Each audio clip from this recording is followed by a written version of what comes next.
Yo, what is up, guys? It is DPS Podcast, and we're at episode 123. Yeah, 123. Because I'm always the odd one. It's been a great day, during a great week. Got us some. Oh my god. Zinger. Okay, my bad. Go Yeah, ahead. yeah, yeah, yeah, yeah. I hear you. I hear you up here trying to be funny, but definitely been a great day. A lot of great news and announcements that's been happening. And first, I want to apologize because I know we were talking about the homie B Money coming through today, and I didn't know if he was still coming, so I didn't add him as part of the conversation on Twitter. But I'm gonna rectify that situation now. This the man that be knowing all types of stuff. He gets his introduction before my co-host even does because I feel like I disrespected him. Shout out to the homeboy B Money. Appreciate you coming through, bro. What's been going on with you? How you been, and what you been playing, man? I've been great, man. Been pretty busy with normal life stuff. As the kids get older, you start to get more involved in the stuff that they're into. So, Right. pretty busy with that type of stuff. But it's been a pretty good week for me so far. I've been playing a lot of Battlefield 2042. Oh, Um, word. Ain't it Okay. good? yeah, Ain't it good, B? yeah. After the last update, after the last couple updates, that they started to kind of turn the corner. After update 3, and we just got update 4, and I'm really enjoying it. You know what I mean? It feels like old Battlefield again. The class system is there. You know what I mean? It took a little bit, getting used to, kind of adjusting, because before, all the characters had access to everything. So Mm-hmm. like the way the loadout was set up, it was kind of limited. And every character is a specialist, so they have like their own special gadget or whatever. But now, where they kind of break it down into the original class system, that we all know and love from Battlefield, and now it's like, all right, there's a couple more buttons that you got to press to get to certain Right. stuff, and things like that. But the game is really fun. You know what I mean? So if I know it's on EA Play now, I think. So just about anybody can jump in there and check it out. But after the latest update, it's pretty good, and I would recommend it to anybody who's just looking for a shooter to jump into. I Right. still have that installed. I just haven't played it in a long time. Like I've never been a big Battlefield guy. I'll play it if other people I know are playing it. But I mean, shoot, we can get a squad together. I'll jump in there. You know how I am with with shooters, man. I will play anything that's quality, which is why I haven't played Lightfall. You should play Lightfall. Apparently, even Destiny players say the opposite, but that's fine. That's the topic. We don't need to talk about that right now. Man, we always can talk about that, but it's fine. It's fine. The man you just heard, the man, the myth, the legend, the man of many slaps, the man that still hasn't made a video, and I'm very disappointed that this Oh my man god! hasn't made a video just yet. The homie Slumbo Backslap, what you been up to, man? How you been? How's the family? And how's life been treating you with gaming over the course of the last week? The family's good. Very very busy. Work has also been keeping me busy as well. At least today, I probably should have dropped a couple of videos by now, but um, I I I am kind of working on some things. Might work on something for the division actually, because I've been kind of playing around with this marksman rifle build that Mm-hmm. having a lot of fun with headshot and enemies and just one shot kills. It's been pretty fun. But other than that, like I finished up Hogwarts Legacy. Really enjoyed that. Probably the best game I've played so far this year. I finished up Fire Emblem Three Houses, the Golden Deer route, which is the definitive canon route. At least it has to be with the way it turns out and the way it Right. works. Like it literally has to be the canon route of all routes. And then I'm going to start Fire Emblem Engage, but so I attempted to play Xenoblade Chronicles 3, right? Mm-hmm.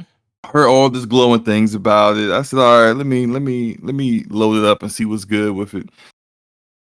Oh boy. Oh See, boy. I don't know if I can, like, I played maybe about 45 minutes of it, and it was like I don't this battle system is like, maybe it gets better as things open up over time, but like just initially in like your prologue tutorial phase of the game, pretty bare bones and bad. And it's like the story seems interesting, but it's it like, you know, okay, like you may play a game or RPG or whatever. It doesn't even have to be RPG, like a narrative driven game, and they're giving you exposition and story, but you are also able to like move from one place to another. It's not literally just a Kojima kind of put your controller down and watch this movie for a while. But like that's how they do you for a good like 15-20 minutes, and I'm just like I don't know what it is for me. Like I'm not saying anything about the people who say this. It's a high quality RPG. Like I believe they feel that way. I just maybe I'm not. It's not what I need to play right now. You know, maybe it's just not for me. I'm not in the mood for that kind of RPG.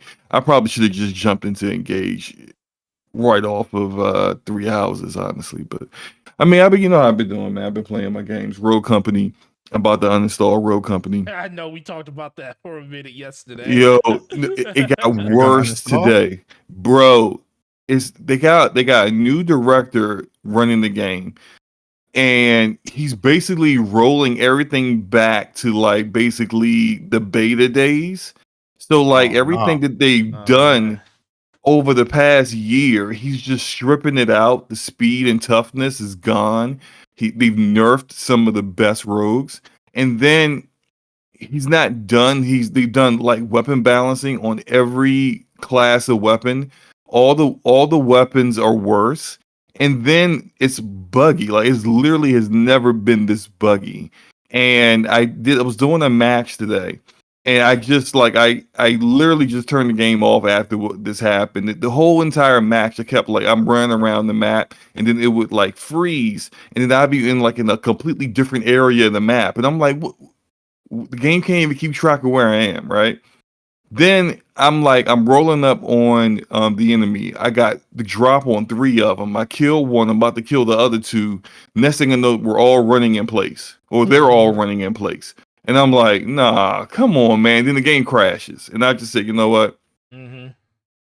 Turn the game off, and I literally just stared at the icon on my on my desktop because I was seriously about to be like, I'm about to uninstall you. I'm just thoroughly unimpressed with everything Road Company is doing right now. I'm gonna give it a week. I'm gonna let them try to fix the game and then at least see what they're saying, what the community directors are saying about why is that guy spinning around like that. I was wondering the same thing when I was playing. Like, what is he doing? What is he doing? He Oh, was good like grief. ring around the Oh man, that threw me off. But no, I just I'm just really unimpressed with everything they're doing with the game at the moment, and I might be finally dropping one of my multiplayer games. It'll give me more time to play other stuff, you know, especially when season 3 of Halo Infinite is starting soon. So I'll be getting into that. But like, and the battle pass, their last 2 or 3 battle passes have been bad, but this one in particular is just it's shorter for the same price as the other battle pass. So like, you got a shorter battle pass, less rewards, Mm-hmm. and it costs the same as the other battle passes. Plus, everything in the battle pass, nothing in the battle pass I wanted. None of the emotes, none of the skins, nothing. It's just like, do y'all need help? Do I need to poke somebody from Fortnite or something to help y'all make some actual cosmetic content that people will actually want to put on their characters and look at when they're playing the game? Because clearly y'all struggling. It's just the game stinks now. So what happened to the original director? Because the original director is the same one that did like all their other popular games, right? Right. I don't know. I don't know why. I need to look into that. I don't, because I know the game. The game's it's a dead game. I'm just keep it. I will freely admit that I play a dead game, but it's got a consistent like stable community of people. It's a small community, but the community is hardcore into the game, and they deal with all of high res's nonsense. Mm-hmm. The problem is that, like, I think maybe that director may have taken the fall for the game not growing after all of the changes that he made to it. I thought the changes were good. They gave the game. It may have gone a little in the direction of like Overwatch, but it gave the each rogue character personality. You started to, like, let's say Lancer, for example, the black girl who's real fast. Like she's like basically a glass cannon. Like she gets hit, she's dead. But it's like that speed made up for it. And now it's like they stripped all that out. What is she now? I mean, you can still, if you're really good, dominate with her, but it's like it's there is no trade-off for the nerf to her. Right. It's just the nerf. So it's like if you're talking about you want to do balancing, and happens in live service games all the time, where a developer would say, "Well, we need to balance this," but then a lot of the balances are like mega nuke nerfs of things that people found popular.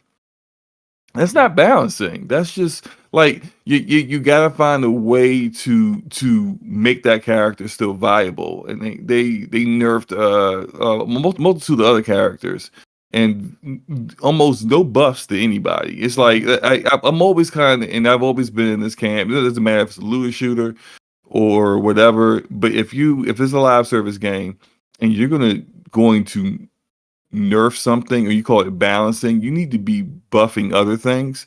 And I would much prefer you buff things than you nerf other things. Because if everyone's using a particular gun or a particular character, then clearly that character is superior to everyone else. How about you make those other characters more valuable so that, like, it's fun to play with those other characters and you're not at a disadvantage not using a particular character? I feel like that's like these are things that people have complained about in like Apex Legends and just a multitude of other, like, these kind of games where character-based games, and it's just like these mistakes keep getting made, and then it takes them a multitude of like complaints from the community before they finally fix it. And it's just like you could have just avoided all this. But I don't want to get on my soapbox about my issues with this game. It's it's a problem right now, and they need to get better. Yeah, I get it. I mean, you hitched your wagon to a dead game.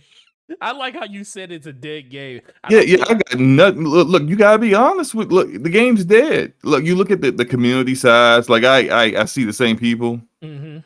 They know me. I'm pretty infamous. Everybody's yellows. I'm not trying to brag, but people be like, "Oh, that's Slow-Mo Backslap," and they see me on the team. Yeah, we about to win this. But like, I'm not like, I don't make Rogue Company content, nor do I stream it.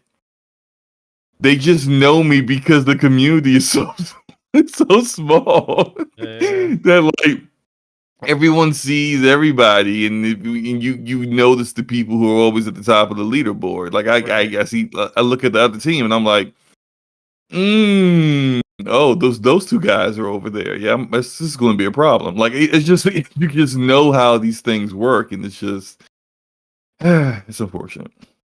Yeah, I'm with you. I think for the most part, that's kind of how every live service game kind of is at this point. People just come and go, and then sooner or later, people just, it's so many of them. And we talked about that. I forget what show it was, but there's just so many of those out there that. Was that last week? It was the last week of the week before. We were talking about how live service games like this. We've hit a saturation point, right? Where it's like it's not enough of people who are into those kind of games that you can drop a new live service game in 2023 and find like this untapped reservoir of gamers that have been waiting just for your kind of game. Right. It's not like that no more. You missed the wave like 5 years ago. Now you need to still players from other live service games. You Mm-hmm. need to come up with something that will snatch away people from Apex Legends, Fortnite, Valorant, Destiny. That's the only way you're really going to grow an actual community and have a successful game at this point. Is that you gotta take it from other people, because there's now, it's like it's been the live service format has been so well defined, and it's successful in some ways, but there's a lot of like failures. There's a graveyard of failures, and Mm-hmm. enough people now have realized I'm not into that kind of content, so I won't play it. And then you got the people, and as you said it yourself, when you really get into a live service game, or especially a looter shooter like Destiny, you don't have time for nothing else. You barely got Right. time to play single player games. So you definitely don't have time to play another live service game. Mm-hmm. At least not officially, where if you buy a battle pass, you can actually complete it. Complete the So it's battle pass, right. right? So Yeah, it's go ahead, B. Go ahead, B. I was gonna say. So what do you guys think needs to change for live service games to be viable? Like, do they need to be different types of games, or what about the model kind of needs to change to Uh, either keep people dedicated to that particular game, or at least have them come back when new content drops? It's so a catch yeah, 22. yeah, I'll go. yeah. Go It's a ahead. catch 22 because it's like, in order to make a you can make a successful live service game as a small developer, something like Rocket League, right? Mm-hmm. And it'll blow up. But Rocket League was super unique. No one else made anything like that, and that worked, right? But Right. it's like you have to have something that's super unique, yet at the same time you need to be ready in case it blows, so that you are able to drop content to keep people there. For example, like Splitgate, Splitgate had a moment. And it had a moment where it captured the entire gaming community, and it lost it. It lost it because it was not set up. They were not set up or prepared for that level of attention, to the point where people were waiting 45 minutes in a queue just to get into the game, just to load into the game. And they missed people that way. Their game was fine for a smaller PC only shooter Mm-hmm. that had elements of Portal and Halo. But then the way they had it designed, it gave people this wrong impression of what the game really was. Like, if you play Splitgate for up to your first 15 levels, you just figured it was like any other arena shooter that's had similar like guns to Halo, and similar like running gun feel, quick twitch feel to Call of Duty, except you got a booster and you got portals. But like, the people who were new to the game didn't really use the portals like that. And then once they hit level 15 and they got out of that queue that was just new players and bots, they started running into the veterans that have been playing the Mm-hmm. game since 2019. And them dudes is Nightcrawler. Portal all across, they don't even run. They just portal all across the map, shoot you in the back of the head. It's That's it. So Nightcrawler. dudes was just like, what game am I playing? Because this ain't the game. I like, literally, it just went night and day, and people realized, well, this wasn't really, I'm not really into this. Right. And it's like they weren't able to quickly, efficiently like pivot in order to bring content that like kind of kept people in those pools, or kind of kept people to play that kind of game. So like they actually had one weekend where they had a no portal mode where all the portals were deactivated. That was a smart idea. They should have, by the time they came out with that idea, they had already lost the bulk of the people who had tried the game out. So it's like, I think when it comes to the answer your question, B, like the catch 22 is you have to be a bigger developer in order to be able to make those kind of pivots as quickly, because like the Splitgate team, 1047 Games, was less than 30 developers. They just literally did not have the bodies to do the kind of work that they wanted to do. They knew what they needed to do, they just couldn't do it.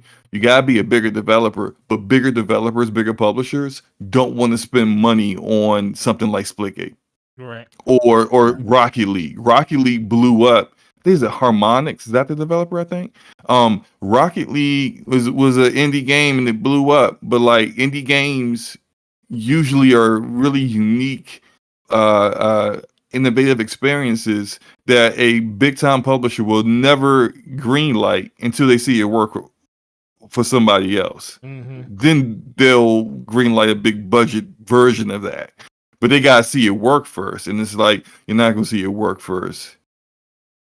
and you try to be the person that starts the wave, you know. Well, it's what we talk about with Ubisoft all the time, where they're trying to copy everyone else's live service idea, but it's not going to work because if people wanted to play the game that you're making, well, they already have that game and they're playing it. It just doesn't have a Tom Clancy IP on it, but they're enjoying it. You know, Right. it's just Yeah. We can't even get on Ubisoft because we'll get into a whole nother right. But because they could change, like they could take their existing IP, turn them into games. We see live service game now, like to be like more adaptive. Because like when I think of like the true popular live service games, you know, you go to Destiny, you go to Fortnite, you know, you go to PUBG at one point, you know what I mean? Mhm. GTA Online, like all those games seem to be like more adaptive. So like when something isn't working, especially GTA online and Fortnite, like whatever is popular at the time or whatever's trendy at the time, they can kind of adapt their game to that to kind of keep the player in place. You know what I mean? So like when Rocket League was popping before Epic bought it or whatever, they're like, oh, we'll just make something similar to that in the game.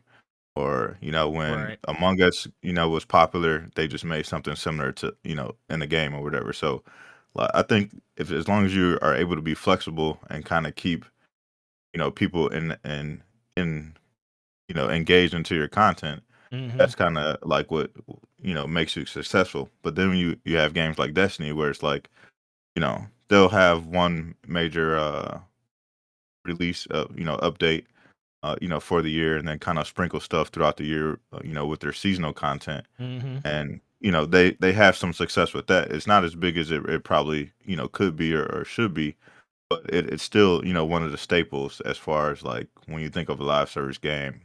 That's one of the ones that come to the tip of your tongue. Right. Nope, I agree with that. Forte, check your messages. Check Phone. messages Yeah. on my phone.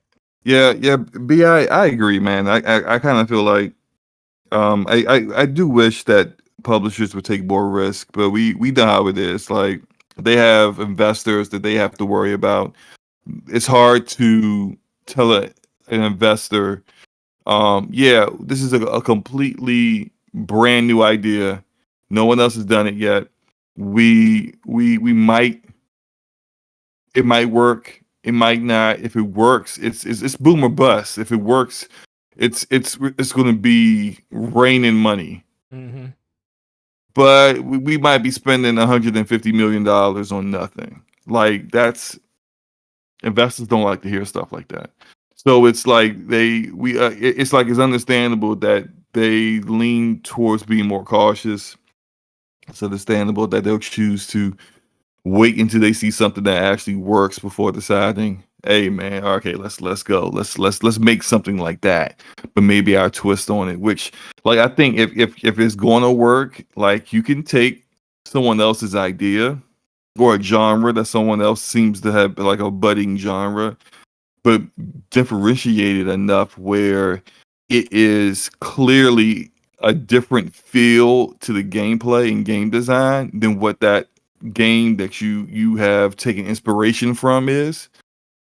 But it seems like there seems to be very few developers that actually could kind of toe that line, you know? Mm-hmm.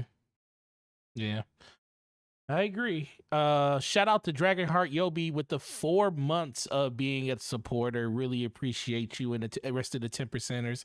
Also, the homie Erodimus with 9 months of being a 10%er. Shout out to you. Appreciate you guys supporting in that way.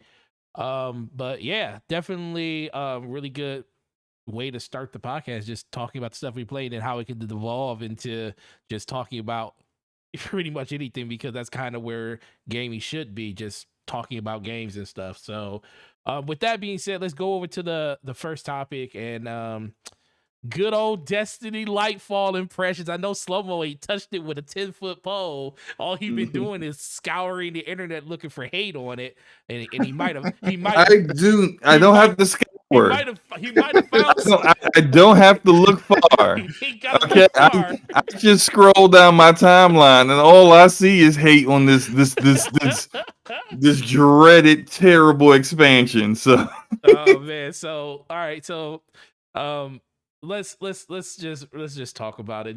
E, I don't know. You don't really play that. Did you see anything or play anything or do anything when it came to this? No, my son is a big Destiny player, so Shout out he to that bought man. Lightfall, and I watched him play it for a little bit. I saw, I guess there's a new How far did you get new into it before you fell asleep? I saw the new there's like a new race in there, right? Like Well, like some it's hinted at they, which is part of the problem. But go ahead. they they're like they're taller than like way taller than the Guardians. It seems like The they're Cloud like Striders, yeah. yeah. So I saw that content when he first they were first introduced, and he started doing the missions for them. And I mean, it looks really cool as far as like all the cinematics, but Bungie has always been great. Like their cinematics look amazing. That's what always usually brings everybody back in. You know what I mean? They start rolling the cinematics. It's like, it gets you all hyped up. Right. And you start amazing playing. trailers. I tell you, man, Yep. the trailers. If the game played anything like these Destiny trailers, I would be there day one. Yeah. Oh they my all God, they they play use the better than- trailers to reel you back in. And then the gameplay always seems to fall back to be the same type of thing. So I mean, it looked cool, as far as like the strand. He's kind of whipping around the place. But I haven't got my own hands on it yet. I probably will, once they discount the new expansion, later in the year or whatever. I'll probably jump in there. Right. But it's none that I need to get to right now. Yeah. So we're not gonna really go into like huge spoiler alerts. We're just gonna I'll tiptoe around a lot of this stuff. And there's, like you said, we already know this is supposedly the start of the final act to the Light and Dark saga when it comes to Destiny. We're finally getting the chance to see what the darkness really is all about, which is kind of the Witness who is orchestrating everything with the pyramid ships and everything.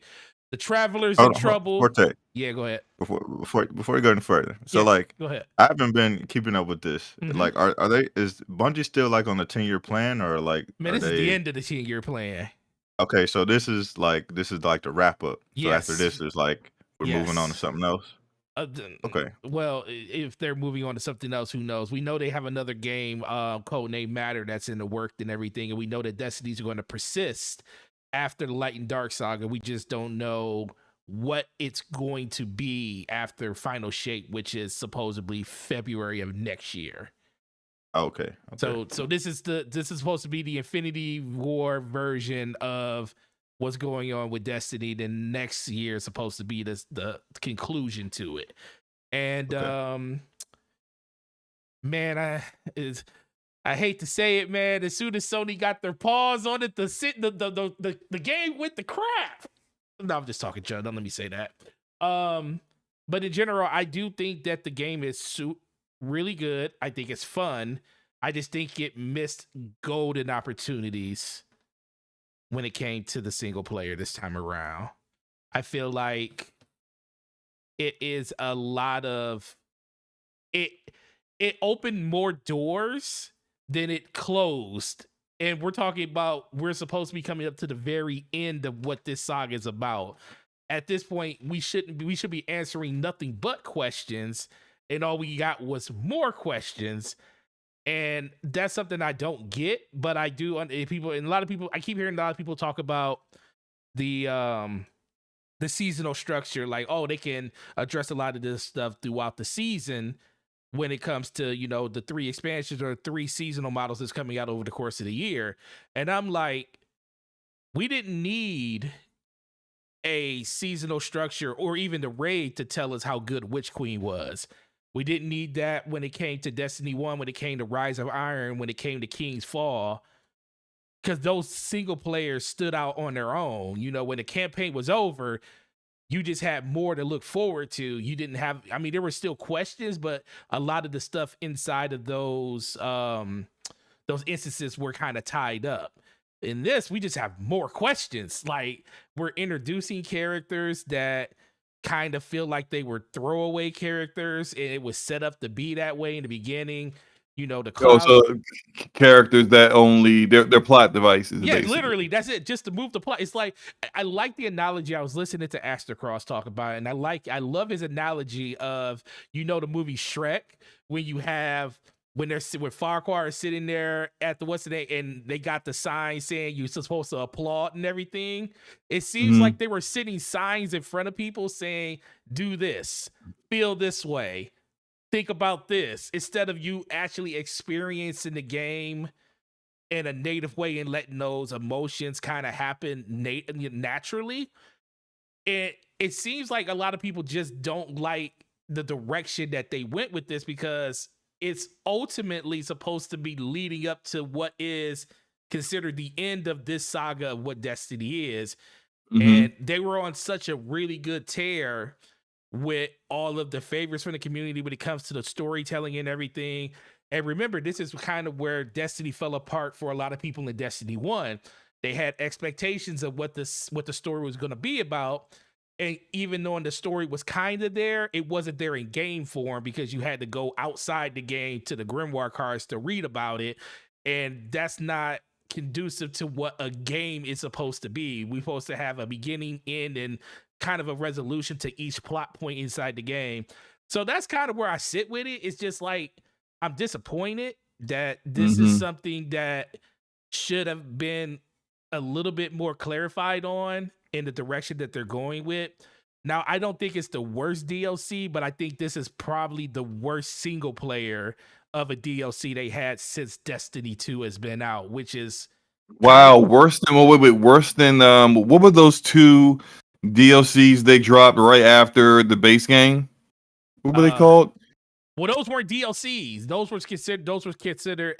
were considered seasonal expansions. But what is this? What is this? Is an Lightfall? Lightfall is an actual DLC, like an expansion.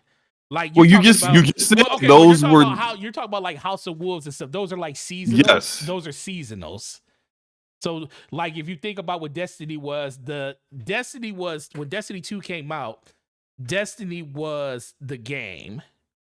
Okay, well, the big difference between those is that this one has an actual campaign, exactly. a full-fledged campaign. The other one just had, like, essentially strikes.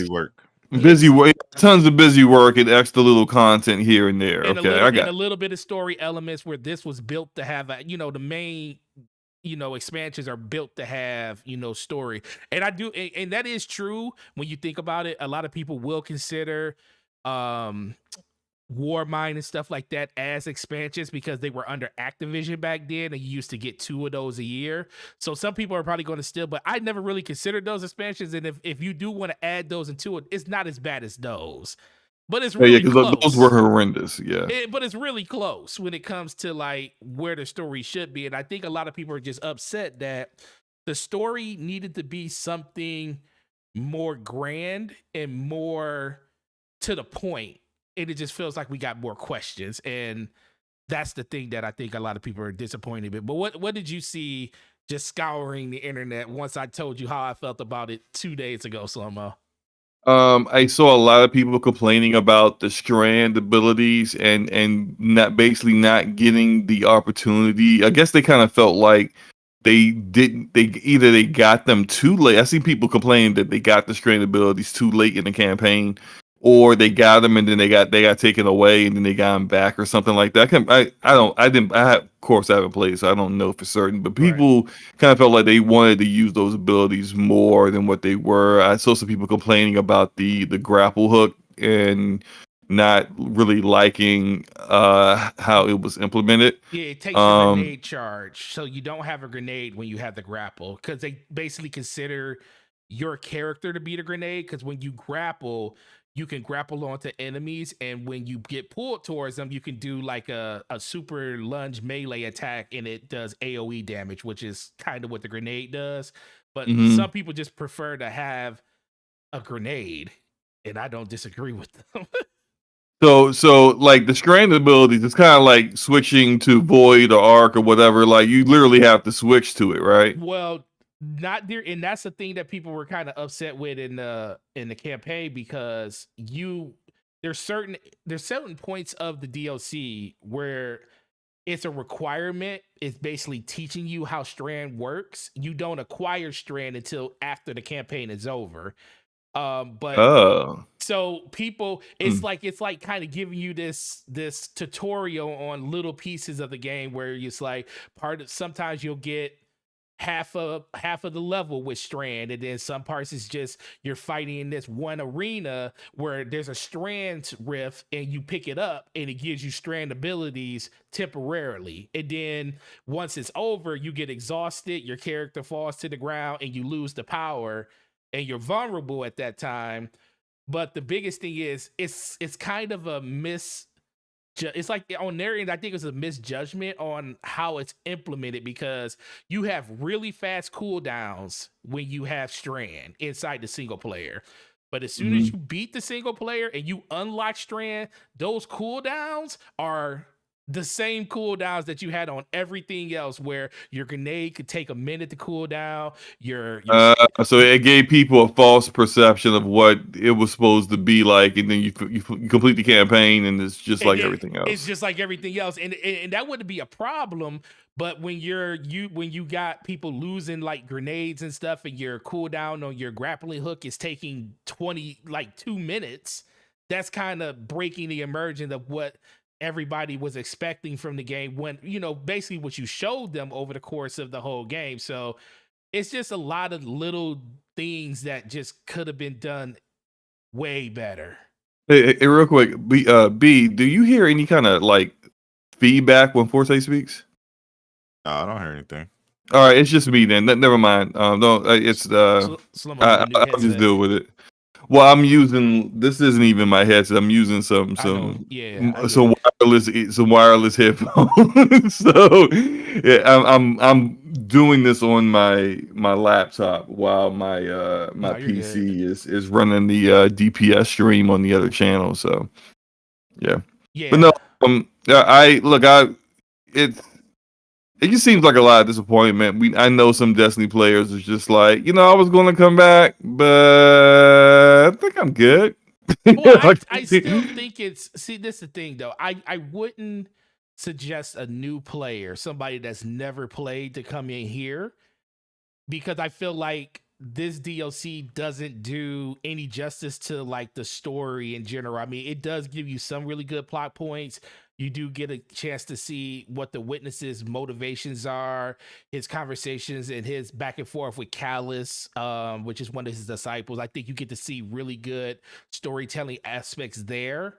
But outside of that, it just really ultimately comes down to, it was just a disappointment based on what people, and maybe this is just because people had I'll say that expectations. I actually think when you said a new player, I actually wouldn't recommend someone brand new to Destiny even play Destiny. The same way I wouldn't recommend someone brand new who's interested in Warframe to play Warframe, at least not without somebody to actually shepherd them, like literally mentor them and guide them throughout like hours upon hours of the game to understand what's going on. Because even someone who like me who's got like a bunch of like hundreds of hours in the game, if I were to come back now, I would need somebody to help explain a whole lot of what's changed since the last time I played, which was just a year ago, to now of like what's going on and what's changed and Oh what's yeah, the way to do this and that they and what's the way changed to get everything your light too. level up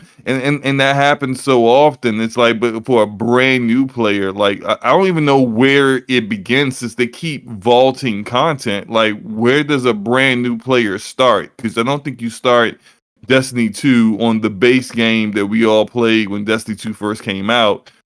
aren't you starting at like New Light now? I mean, whatever. I don't even know what New Light is, honestly. Like, where do you start at now if you're a brand new player? Well, you get The reason why I access. like You get access to, well, everybody that joins the game now gets brought up to current light level. Everybody starts at 1600, so Mhm. you can literally jump in and just jump right into into Lightfall if you want to. But they also have Guardian ranks in there where it kind of walks you through. Yeah, but look, think about that. If you're a brand new player, Mhm. you've never played Destiny before, you pick up Destiny, and they throw you into Lightfall. Are you really going Well, to you're not. understand what the heck? It doesn't throw. I mean, if you already completed everything, it will throw you in there. But like I said, the thing is, they have this thing called. That's what I'm talking about. Like, what is a brand new player? Where does a brand new player start? And is it a good onboarding? 'Cause that's the No, big it's thing. never been a good onboarding. They still don't Which is know the how to onboard anybody into the exactly, game. which is what I'm talking about. Like Warframe. The worst part of Warframe is the Is the onboarding, onboarding. which is why their community doesn't really grow. Because once you get in it, it's addictive, and people stay in it for a long time. And then next thing that they look up, and it's like 2 years later, and then all they play, all they did, they've grinded through all the like 2 dozen expansions, and they just get better and better as each expansion goes. And it's like, wow, all this was great content, but it was rough in the beginning, man. I didn't understand the different systems and the different currencies, and I didn't understand how to build a warframe, and I didn't know how the abilities are like they're synergized a certain way. Like, you're supposed to use one ability before another to get the best effect to it.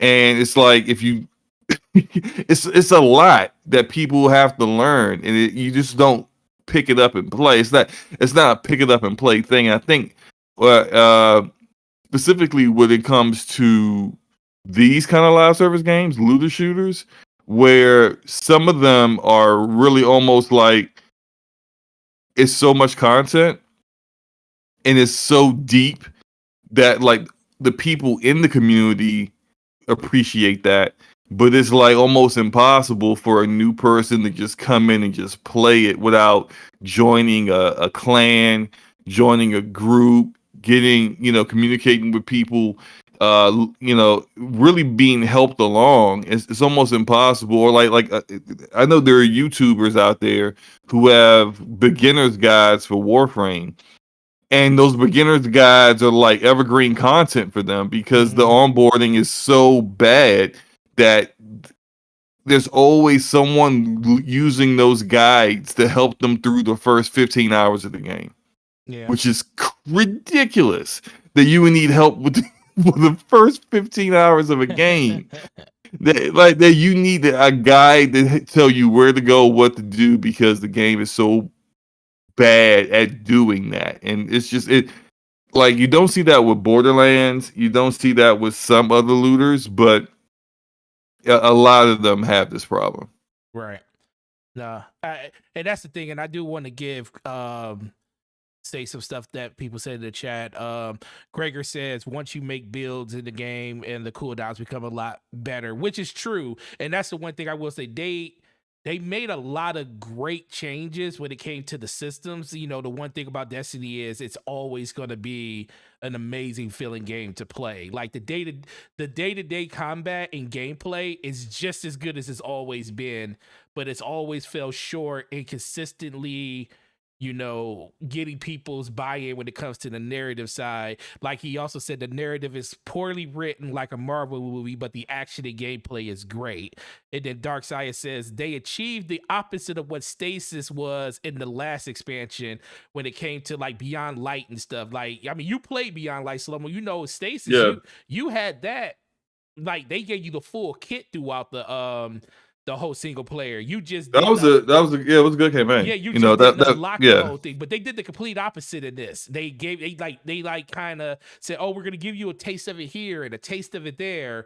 And then even once the campaign's over, you still don't have the whole thing because you got to go and unlock all the fragments versus just them giving them to you. So that's pretty much where I kind of sit on it. It's like we got the raid coming out next week, so a lot of stuff can definitely be improved from that. But I'm a huge component of we shouldn't need the raid in order to have the single player campaign or just the campaign in general be something that people you shouldn't have to have the campaign to stand on the raid. The campaign should stand on its own, and the raid should Right. just improve what you already got from the campaign. And I feel like that's what we're missing when it Right. comes to that. I actually just had the perfect idea for how to onboard a game like this or any of these looter games. For example, like remember when Mass Effect 2, so Mass Effect 1 was exclusive to Xbox, to was it Xbox 360? Was it Yeah. 360? Yeah, Yeah. 360.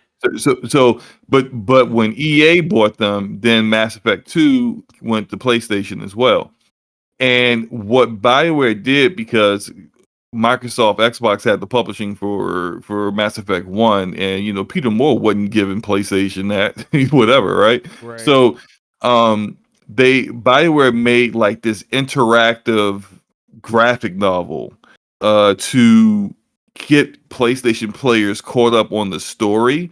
And it was interactive in the sense that you were able to make the choices that you had to make in the game, like saving the council or sacrificing the council at the end, that kind of stuff, saving the Thorian or letting killing the Thorian, that kind of stuff, right? What if these games what if they did something like that where they had not necessarily graphic novels, because we're a bit more advanced than that, but cutscenes that kind of explain everything that has happened starting from Destiny 1, but it is interactive in the sense that you get to kind of do uh portions of those missions, so to speak. Like not the full mission, but like you get to actually pick up a gun, maybe some of the more legendary weapons from like Destiny 1, like the Hawk Moon, and the what was the rocket launcher again? I can't, my Gjallarhorn. brains, the Gjallarhorn, and like use those weapons that everyone loved, but then like it would kind of blend into that back to cutscenes to kind of explain things. And so when you got a brand new player come in, they're playing the game as well as seeing the cutscenes and understanding the story to get caught up to a certain point. Let's say it's what was the expansion where Cade 6 died? Which one was that one? Beyond Light. Beyond Light, all the way up to Beyond Light, and that would be your onboarding. I mean, I think that would be. Then here's the thing: is that like you gotta convince. No, sorry, not Beyond Light, Forsaken. Okay, Forsaken. So you gotta convince Bungie to dedicate resources to this, to recreate sections of old content that's even all the way back to Destiny 1 content. But I think that would be perfect if you wanted to bring somebody in and get so like imagine a brand new player, and then you start with your ghost finding you on Earth dead, and then resurrecting you, and then you run into and you kill the couple of the fallen, and then it fades out to showing Cliff Notes cutscene of the base expansion. That's not expansion, but the base campaign for Destiny 1, and then it goes into some of the other ones, and you play a little bit, but you get to see everything, and then that will allow people to process what's happening and understand what's going on, at least story-wise, understand what's going on. Because otherwise, like some character from you haven't seen in a while shows up, and everyone's like, "Oh my god, it's that guy!" And then like the new people, the blueberries are like, "Huh? What? Who the heck is that?" And it's just like, this will be a way to kind of like bring people along in a way that actually is beneficial. But I don't know. I feel like that would be great, but I feel like Bungie would be like, "Oh, how much is that going to cost us? How many new players do we really get? Do we really care? We just want to get our own community to come back once we drop a new expansion." So never mind. So I do want, before we move on, I want to this part right here that is on the screen. this is the antithesis of what really pissed me off about this campaign. So you're escaping the ship right now, and this is Bungie we're talking about. Bungie has made some of the most incredible re-entry screens when it comes to like leaving a planet, leaving a ship, going to a planet, or just running away from something, trying to get to the end. And the goal is to get off of this ship and get to the planet of Neomuna. And you get into this drop pod, and I swear to God, I didn't even know if we had left the ship yet. I didn't feel like there was any intense moment to landing on the moon. So the Neomuna. So there was really no theatrics to it. Think of things like Halo 1 when you left the Pillar of Autumn in the dropship and you were entering the orbit of the Halo for the first time. How cinematic and how awesome the music was all pumping and how it felt. And you was like, this is cool. And then you think about ODST when you're leaving the space station and you're in the drop pod and they drop you from the drop pods before you land into New Mombasa and stuff.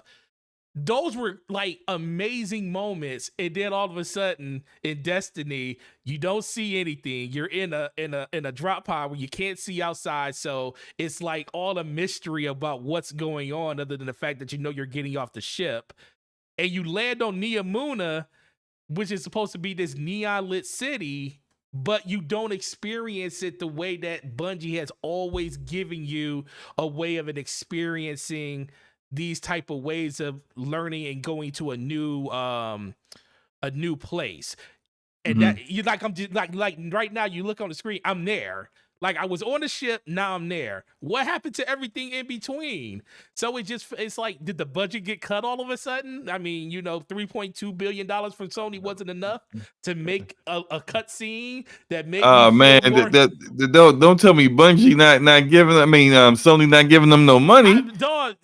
There is no reason for that not to have been a thing, because literally I'm sitting there and I'm like, what's going on? I don't feel any tension, any nerves or anything coming from it.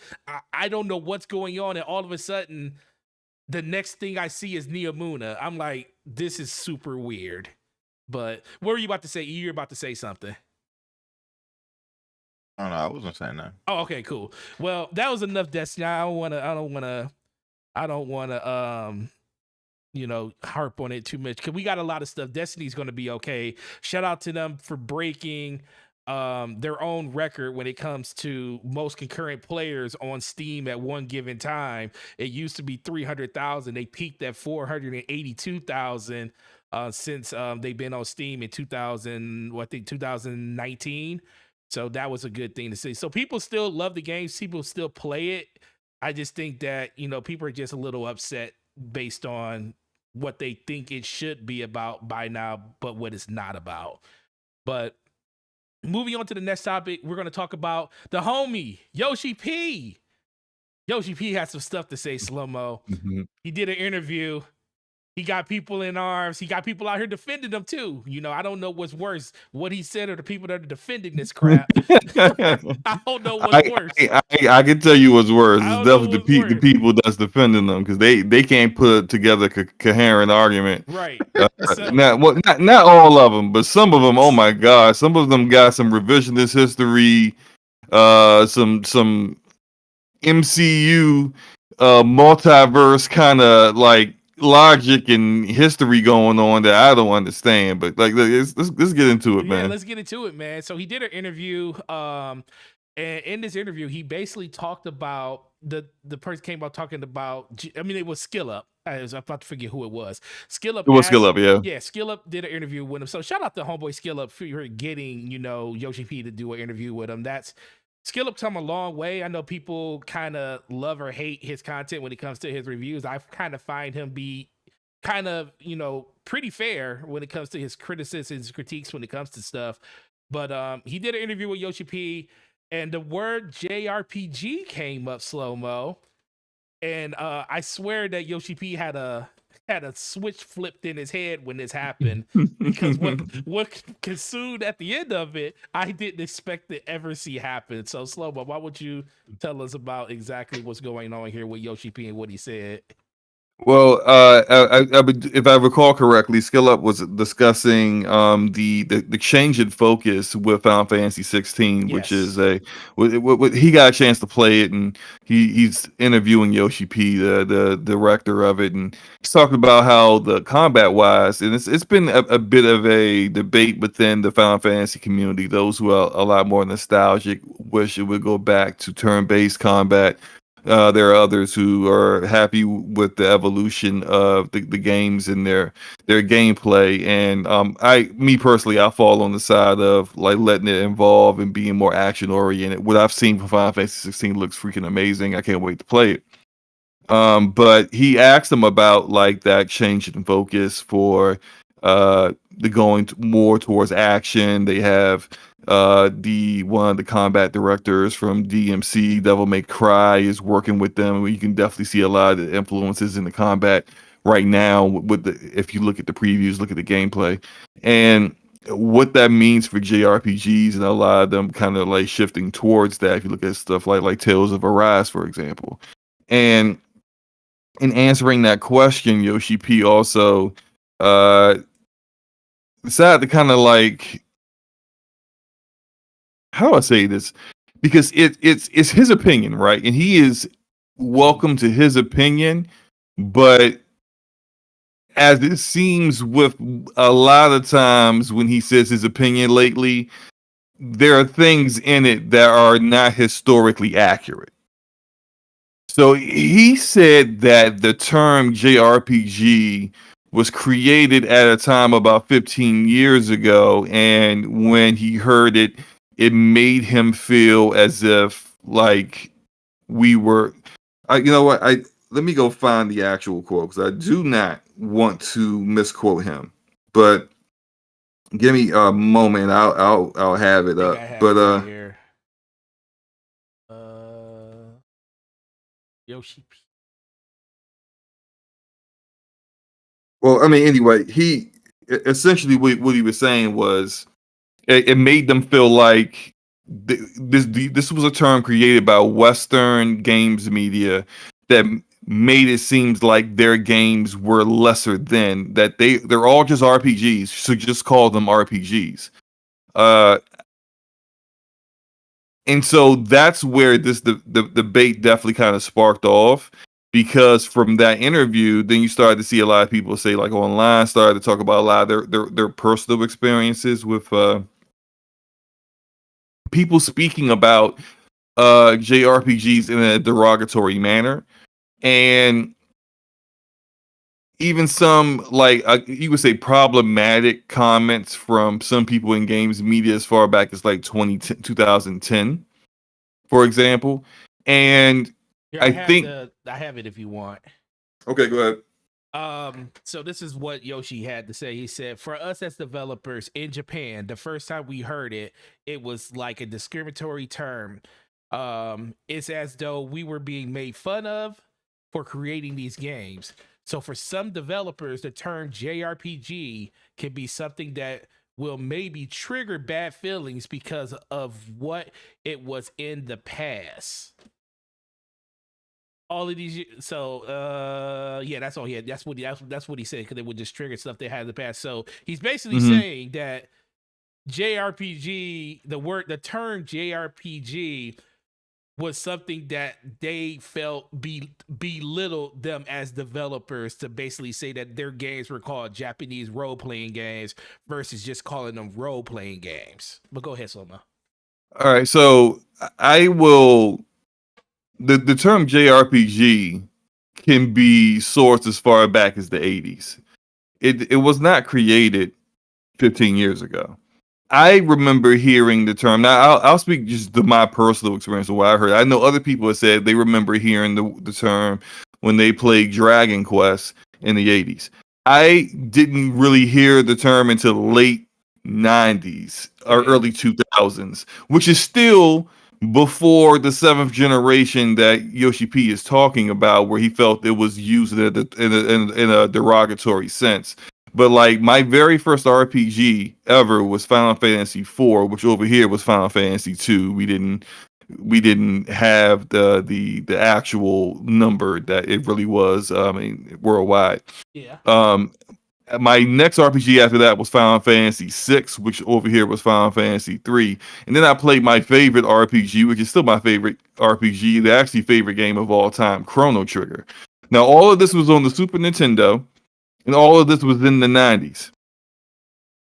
And then I just used it. It was just like they were just RPGs. Like I didn't know anything any differently because I hadn't played anything any differently.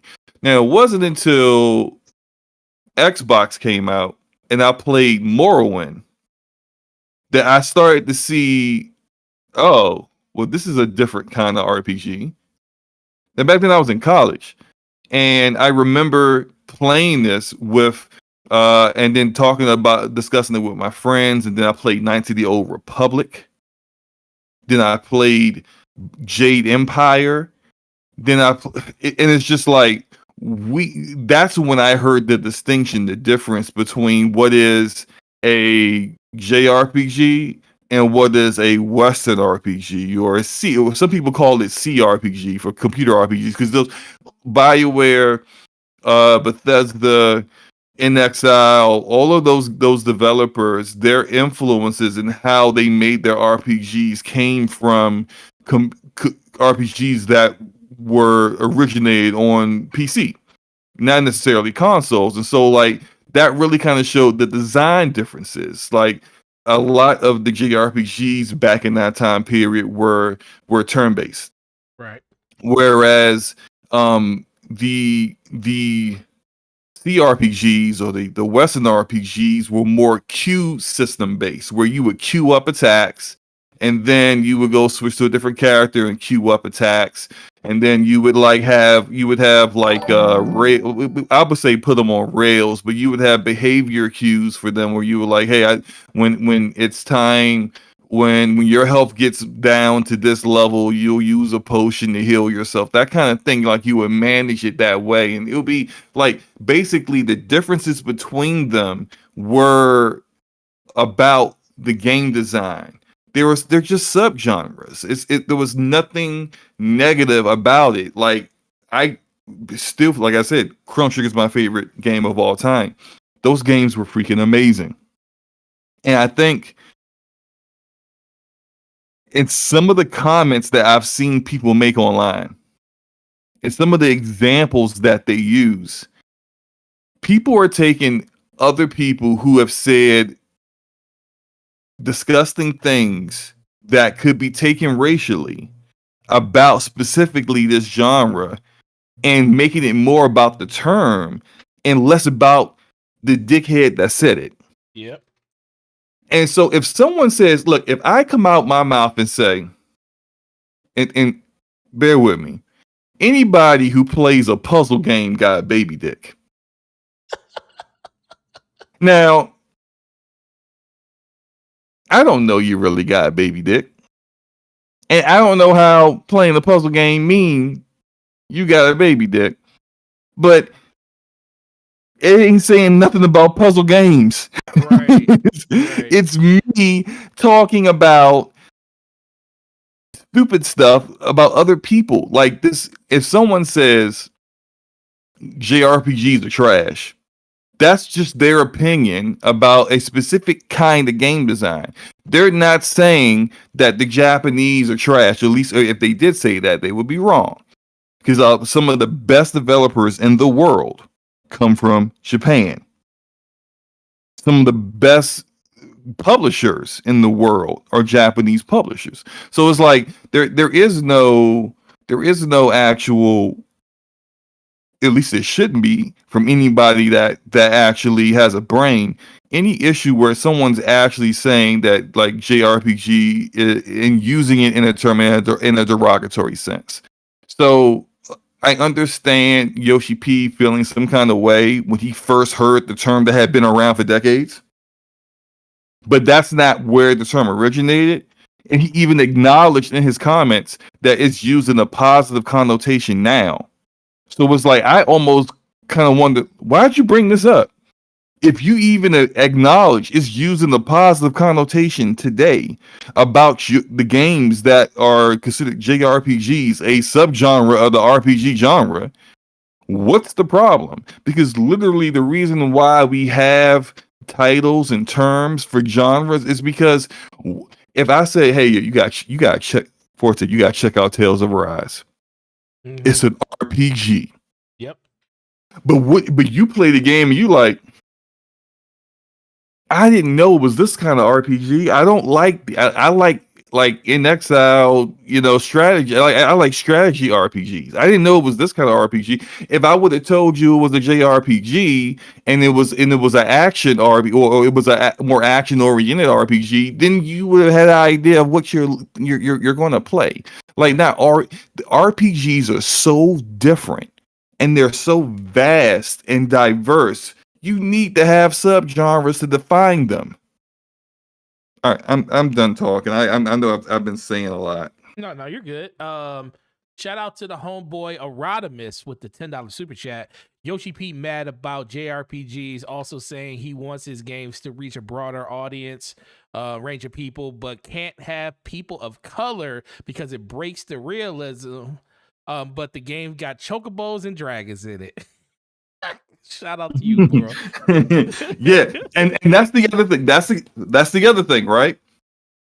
Yeah, I can't like. That's what almost made me like. I called Forte up 2 days ago, and I was going. I was. It's a lot worse than what this is right now. Because I was mad that he had the audacity to complain about this when this man had the nerve to come out his mouth with what he said about having diversity in Final Fantasy 16 with this completely asinine statement saying, well, we're trying to be historic. We're trying to be historically accurate to the medieval Europe period, even though this game does not take place in medieval Europe. And it's a completely fictional game in a fictional story that you're not doing a period piece. You're not doing nonfiction, right? And it's like he said that there were no black people in Europe in that time, which is also false.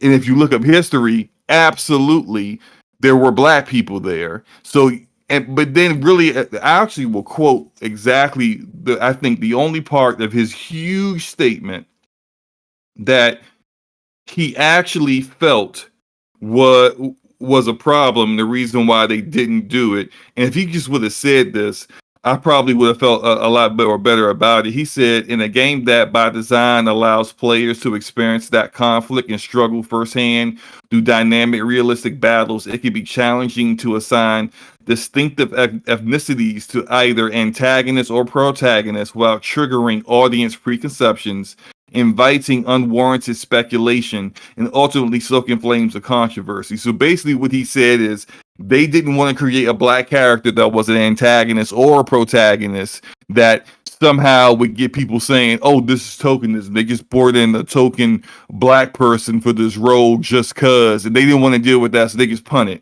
on the whole thing. Mm-hmm. And if he would have said that off the break without actually coming up with that huge, like, completely off the wall explanation, then I've been fine. But the fact that like he seems to not understand why people felt the way they felt about his comments about diversity and people of color, but then he's upset about this. It struck me the wrong way. I've been doing a lot of talking. B, what are your thoughts on this, man?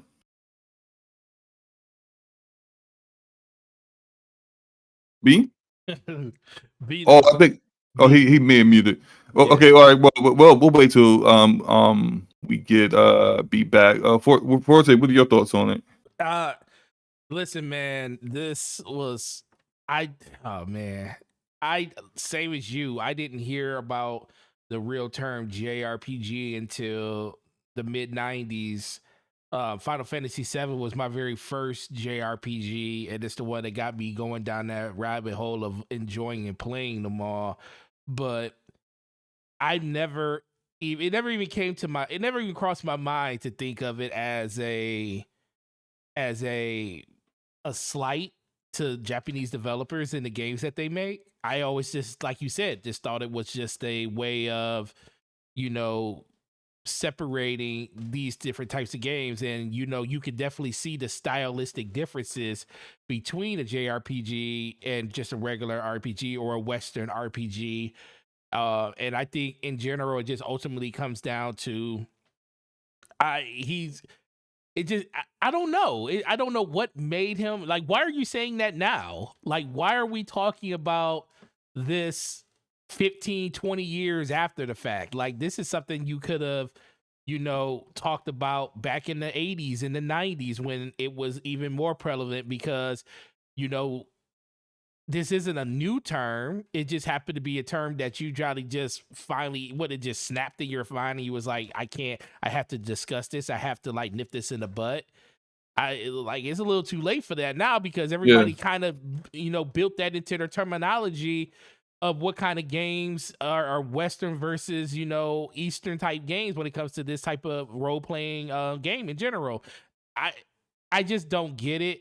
I don't understand it. I just feel like in general, people nowadays, and he's not like younger. He's an older gentleman. He's like he's older than us.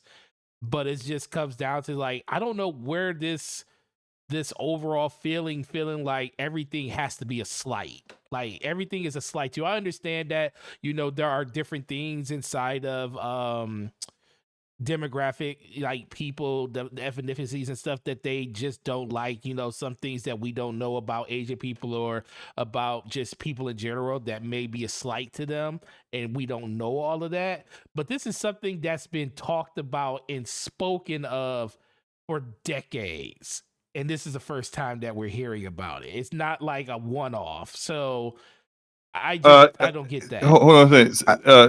Saynu.com says the reason he was talking about it is because he was asked, "You Americans are weird." No, he was not asked to explain why he had a problem with JRPGs. He volunteered that part. Yes, he did.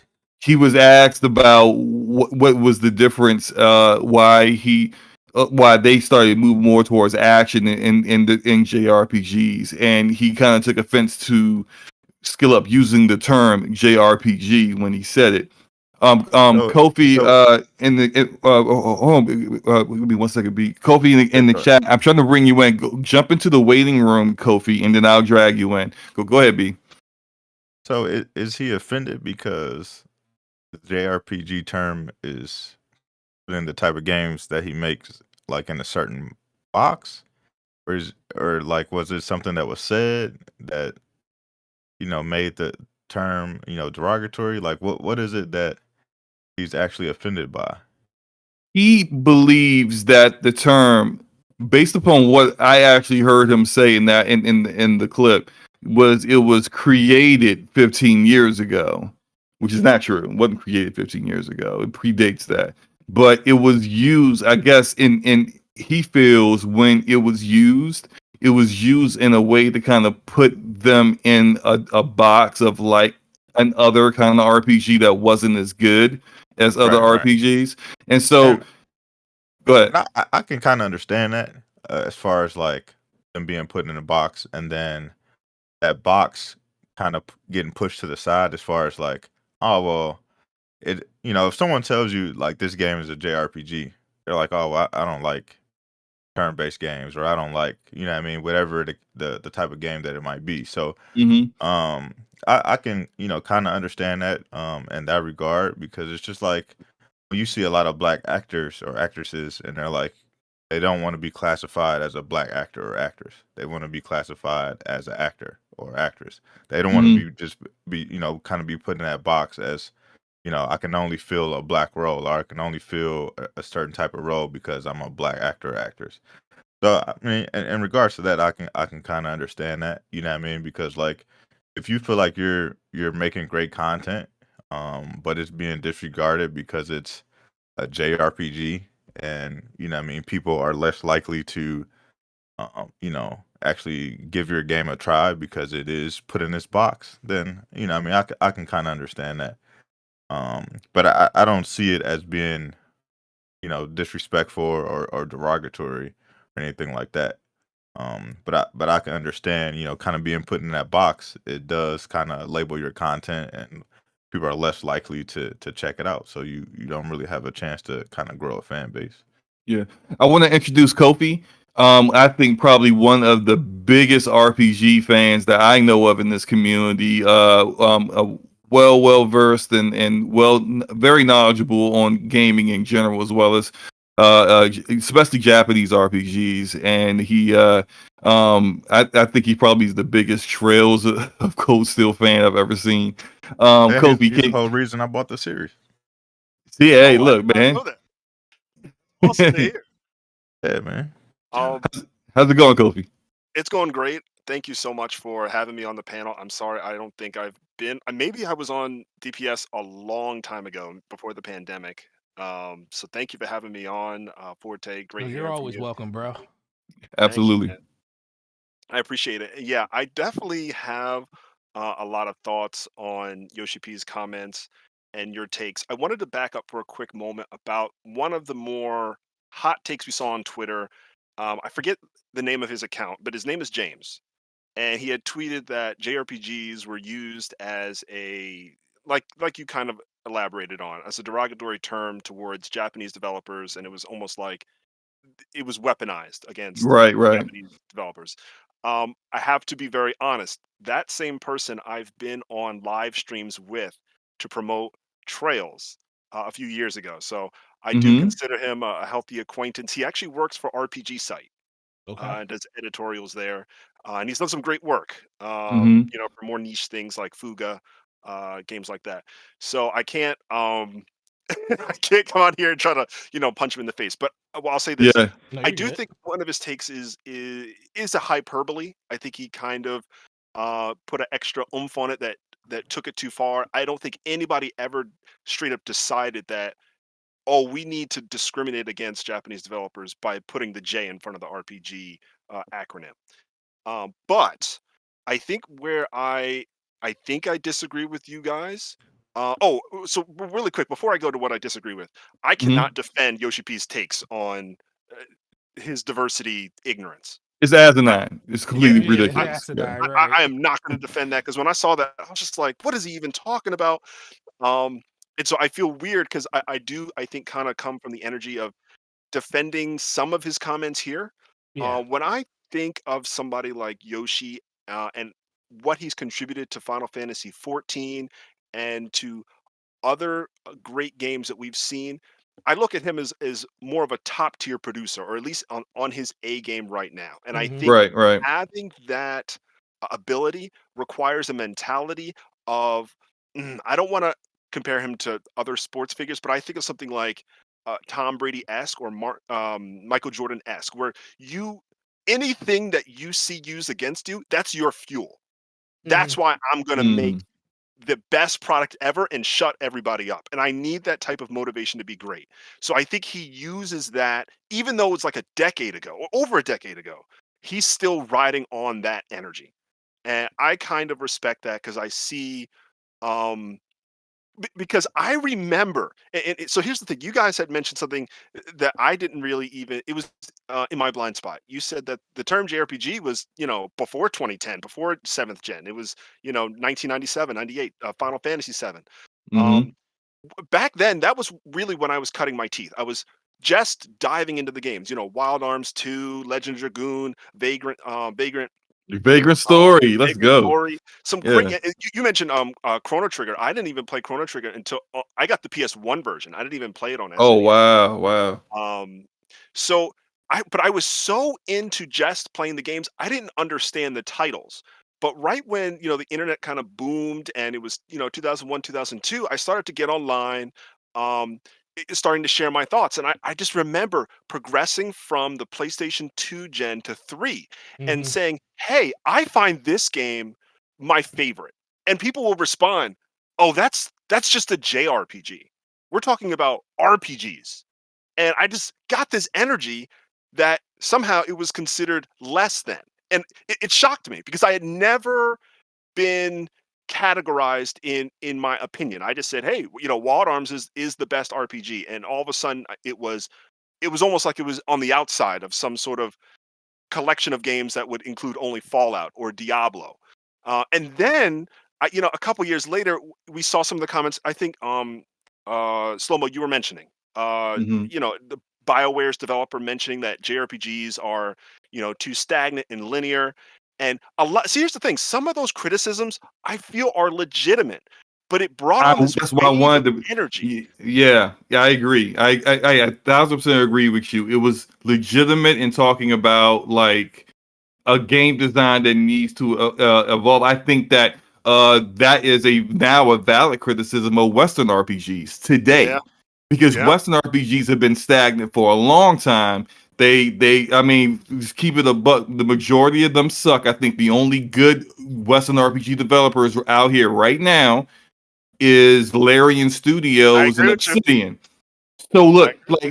like I can be even on both. Like, I love RPGs. Period. So for me, it's whatever. Anyway, I love the quality of it. But like Japanese RPGs are on one now. But back in 7th gen, when like Final Fantasy 13 came out, it wasn't hitting like that. So like, yeah, I 1,000% agree with you about that. Go ahead, bro. No, so yeah, you bring up some great points. Um, I just I don't know if it was the communities that I was starting to emerge into. I would go to any forum that would talk about RPGs in general, and I just felt like it was the same energy across them. I would always be reading about a category now that had a J in front of it. And to be honest, as a super fanboy at the time, I did feel a little bit offended as like a super fanboy. I'm like, I was like, I don't like this extra letter in front of the name. And I was younger. Well, I don't know how old I was, 15 or something like that. So it kind of made me when he brought that up, I kind of like resonated with what he was saying.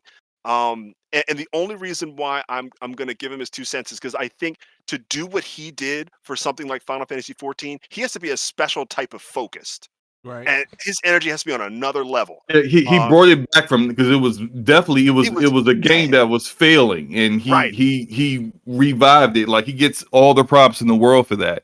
right.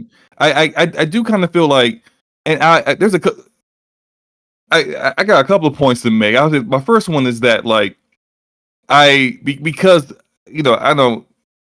I have never heard the term, and it's the internet wasn't what it was back then as it is now.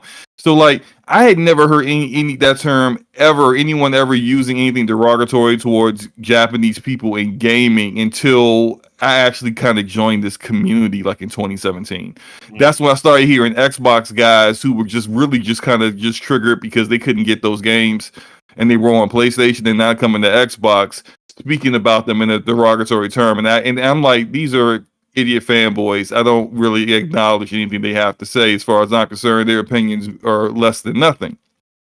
But I've always looked at, like, I don't see it any differently than, say, like the difference between Forza Horizon and Forza Motorsport. One's an arcade racer and the other is a simulation racer. Like, I think it's an important distinction to make.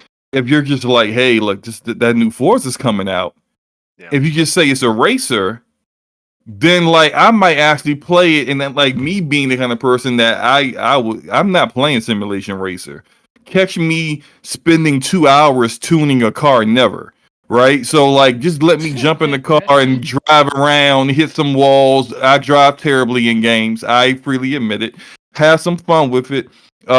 Take some screenshots and then drop it. Like, that's what I want to do. I want to play an arcade racer, but it's like saying those distinctions allow people to know exactly what kind of game, like what the game design is, what the intention of the game is. And those distinctions, they may not be as clearly defined as they once were, because a lot more of back in the day, a lot more of the Japanese RPGs, even the ones that were even more action oriented, was really just you being able to move around more, but not necessarily like the kind of action you would see in, say, like an action game. But for the majority of them, they were turn based, and then a lot of the Western RPGs had some really just kind of like, hey, I'm just swinging my sword.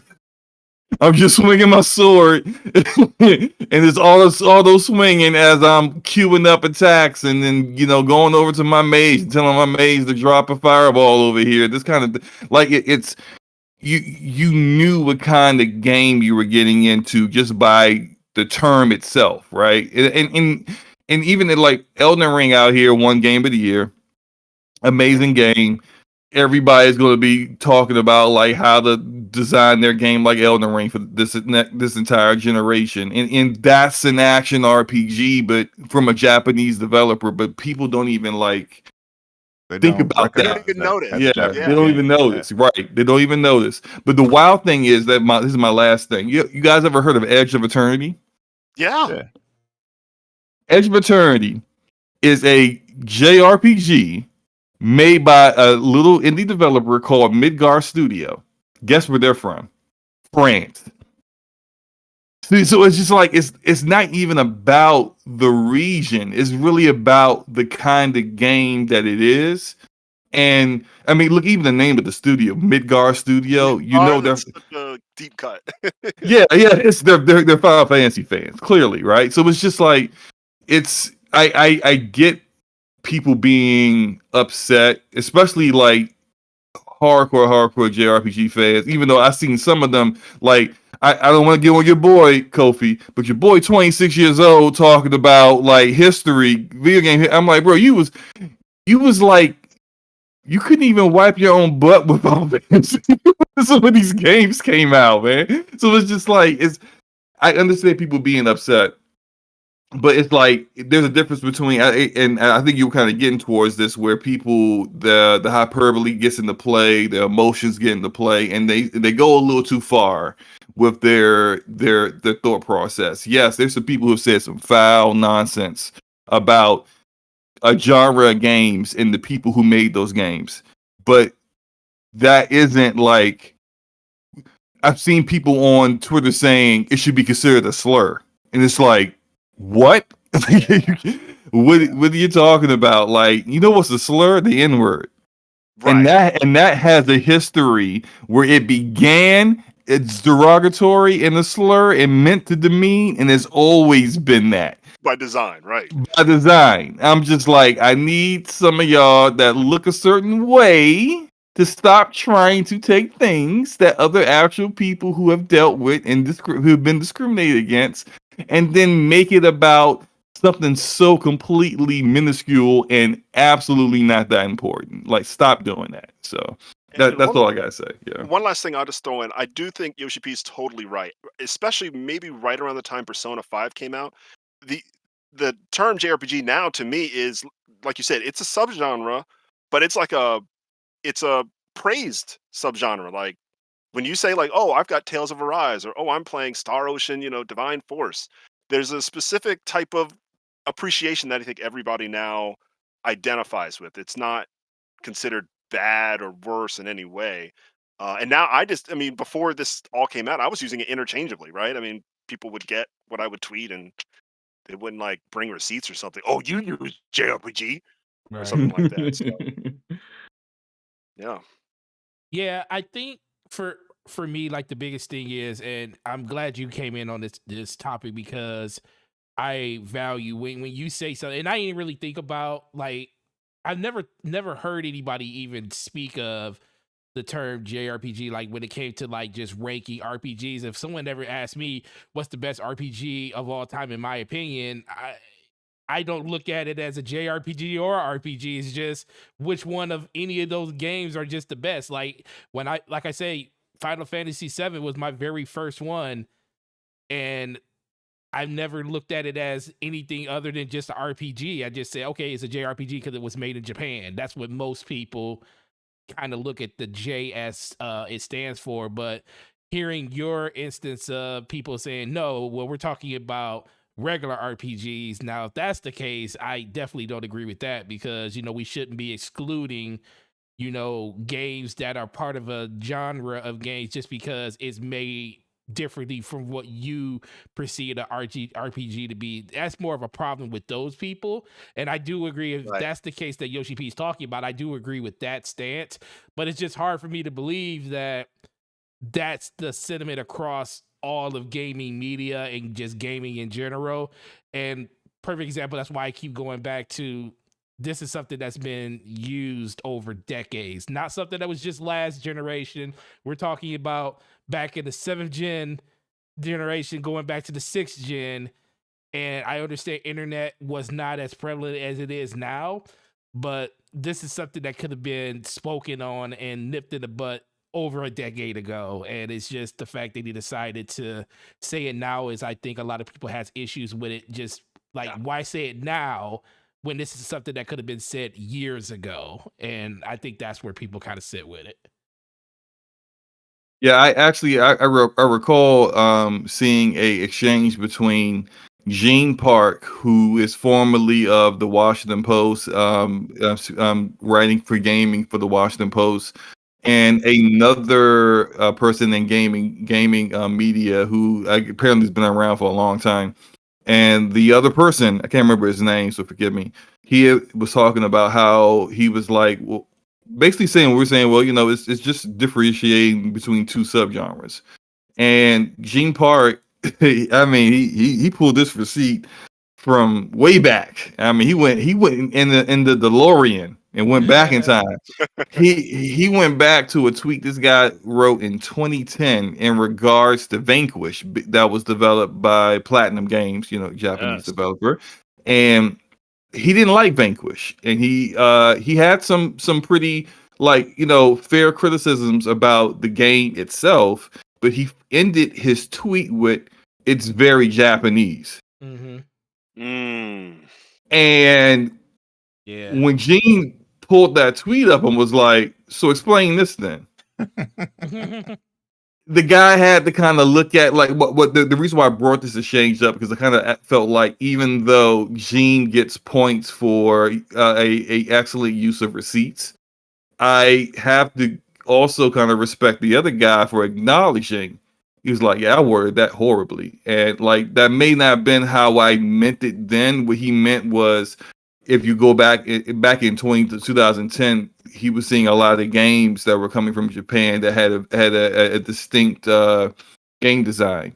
And so instead of just explaining what that game design was, which he did in his tweet like this week, and defining some things that he didn't really particularly like in his personal preference of games, he just said it's very Japanese to sum it all up, which was a poor way of doing that. And I think his acknowledgement of that, and Gene saying, all right, fair enough, I just wish you would have said it like this 13 years ago, when he agreed. And it's just like, that's one of those rare instances on social media where you see two people who are opposite ends of a discussion actually come together at the end and say, you know what? Act like adults.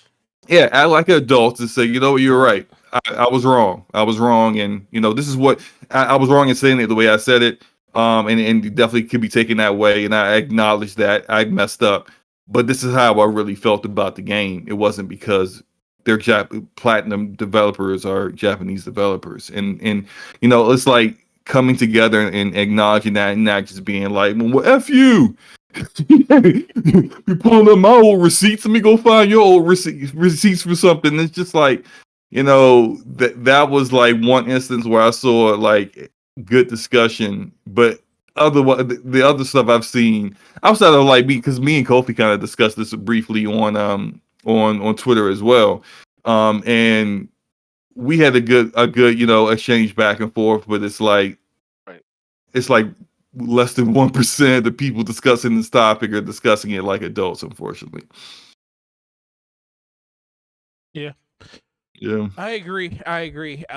It's unfortunate, but that's just the way the world is right now. Every little thing that people do or say is controversy behind it, and it's not to belittle how anybody feels about a certain thing. I just feel like it's just like anything else.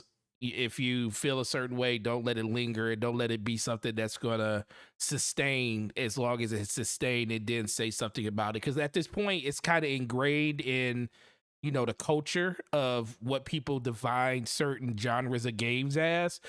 Well, I mean, it was like that in the beginning. Like that's why I'm saying, like his very notion that it was created as a derogatory. Like, that's not true. It was created well before then, but he may have seen it at a certain time period where it was used in a derogatory sense toward the kind of work that he and his colleagues and peers were doing, and that's wrong.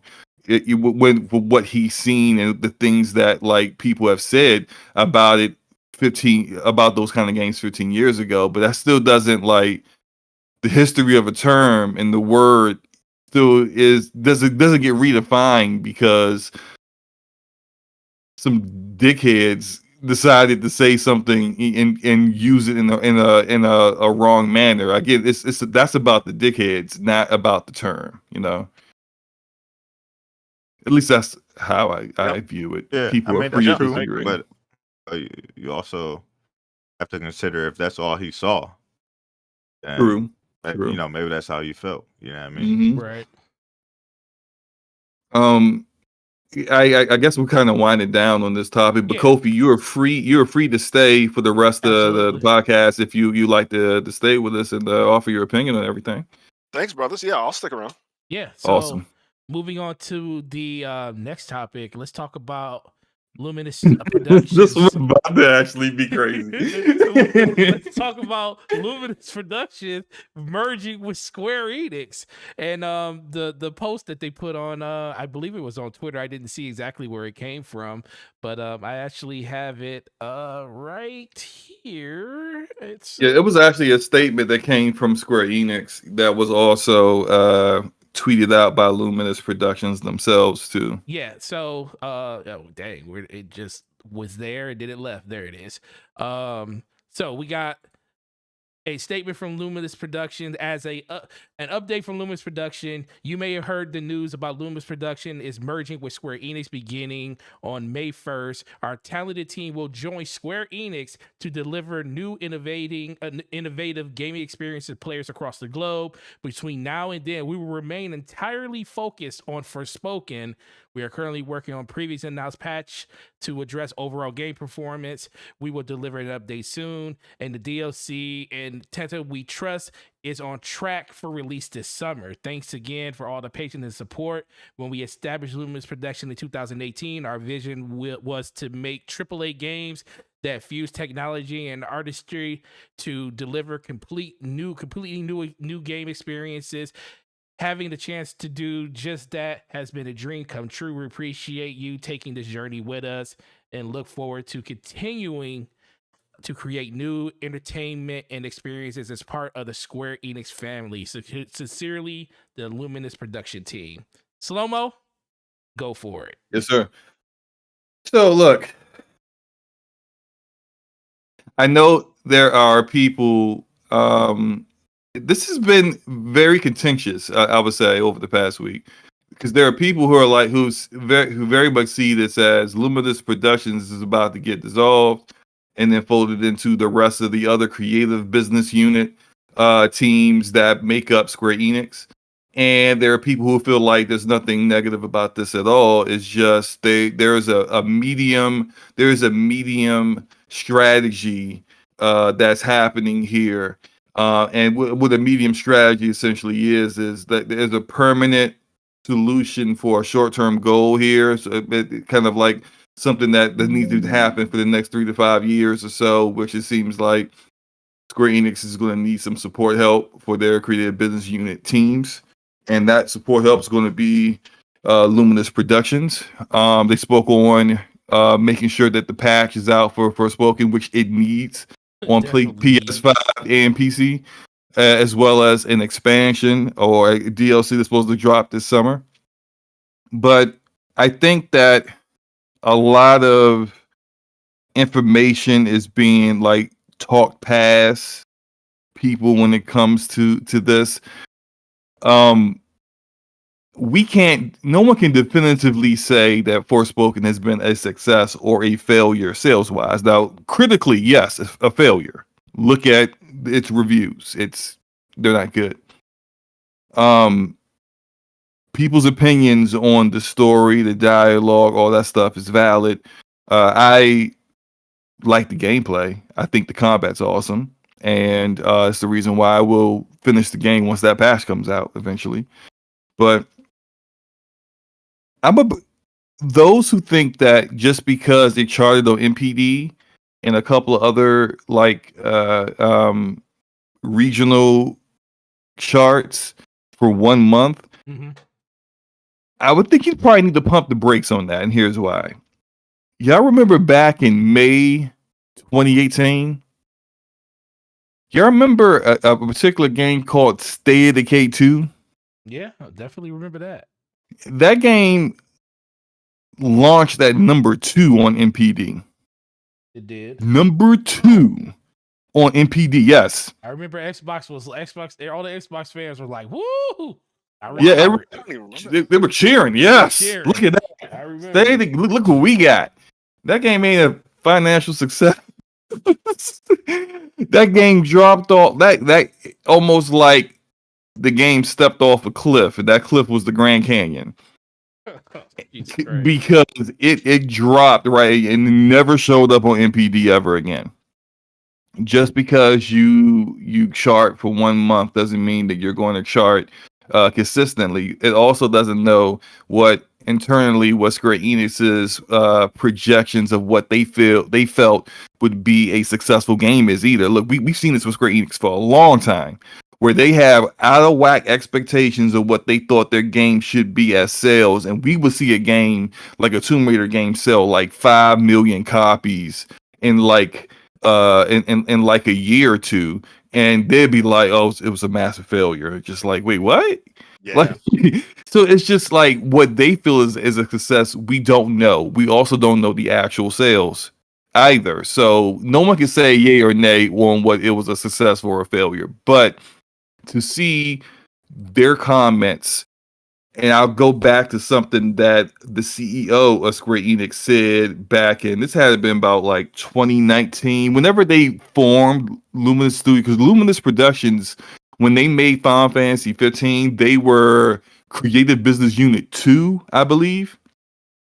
And then after that, they were allowed to become an independent team, and then they created Luminous Productions. And the CEO, when he talked about why they did that, he said there are several different creative business units at our Square Enix studio, each of which is like a studio with a distinct identity. As a new initiative, however, I wanted us to build a separate studio in a more clearly defined form, and that's what Luminous Productions is. I believe such initiatives would be key for the Square Enix group to continue to thrive in the gaming business. And he talked about how spinning off a team as an independent studio that's still under them, they still own that studio, is something that you see from like, more Western publishers. But that was the goal of the studio. And so I think anyone who's looking at this with a critical eye, objective eye view, really needs to look at the why. That if this was an important step, an important way that they wanted the Square Enix group to operate, why a month after they released their only game as an independent developer, they've chosen to fold them back into an internal studio. So, like, I think a lot of that stuff is kind of getting these are like important questions that people aren't asking themselves, But I'm doing a lot of talking. Kofi, what are your thoughts on this? Fumble get on that You painted a soapbox. really good picture, to be honest. Did. Like you said, this is their first time being independent. They did work on 15. I personally didn't like 15. Um, the number one criticism I have from a technical perspective is it just felt like the engine was never optimized enough, even on Yes, yes, and absolutely. this game had a simultaneous release. I feel like simultaneous releases are very difficult, and the Mm-hmm. best publishers in the world typically stagger it. I always make reference to Rockstar's Red Dead Redemption 2, where it Right. came out on console and it was great on Series X. Well, admit it was the best, and then it was like 18 months later it came out on PC, and then that version I think was well received. We won't talk about the Mm-hmm. online. But whenever Square Right. Enix releases a They PC don't want to game, talk it's about it bad. either. Oh Yeah, yeah, I don't know yeah, what to think about it either. Yeah, like when Final Fantasy VII Remake came out to PC, it was like, how are these awful. textures not? Yeah, It's awful. It's awful. it's It's terrible. obvious that them focusing on one SKU can really help them. And if it's a closed system like PlayStation, or it doesn't have to be, right? It could be Xbox. It would really help them a lot.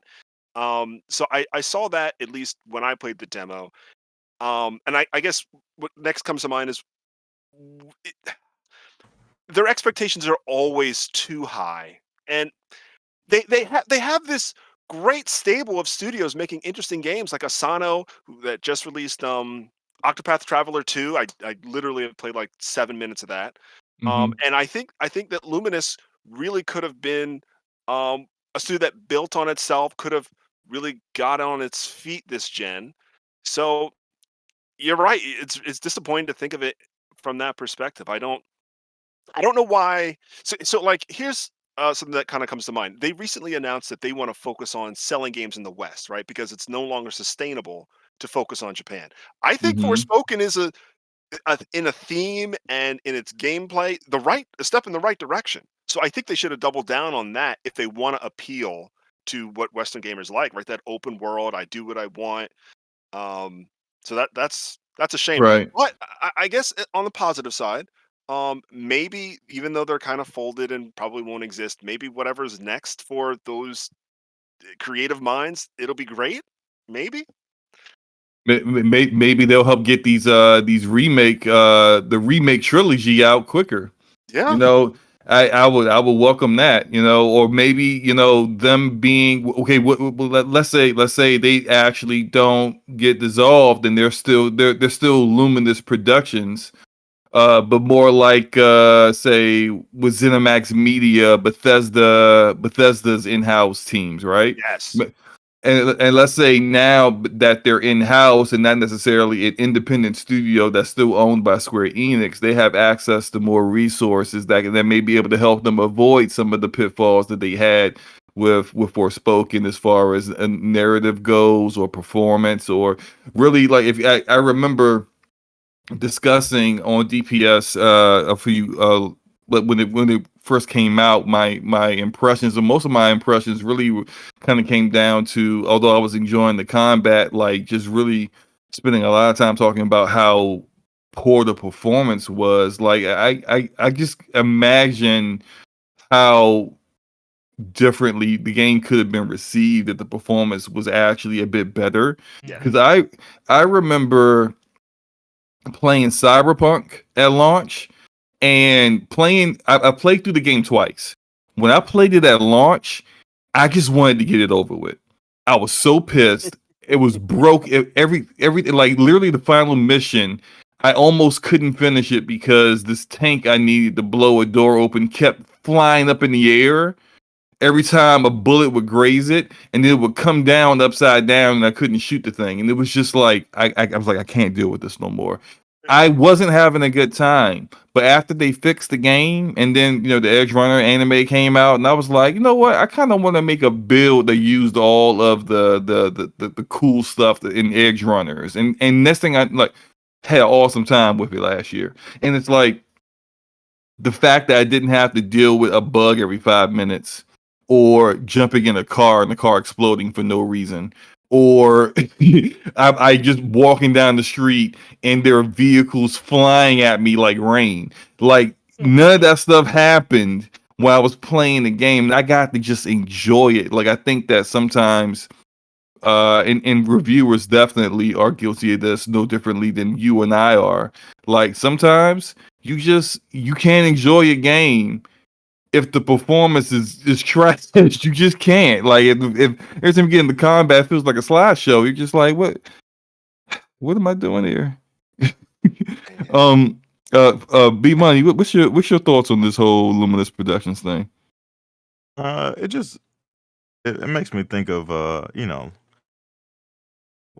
when we were all kids and we're growing up, and we start to turn 18, 19 years old, and you feel like you're ready to leave the nest, and you get out there on your own and you figure out how difficult it is.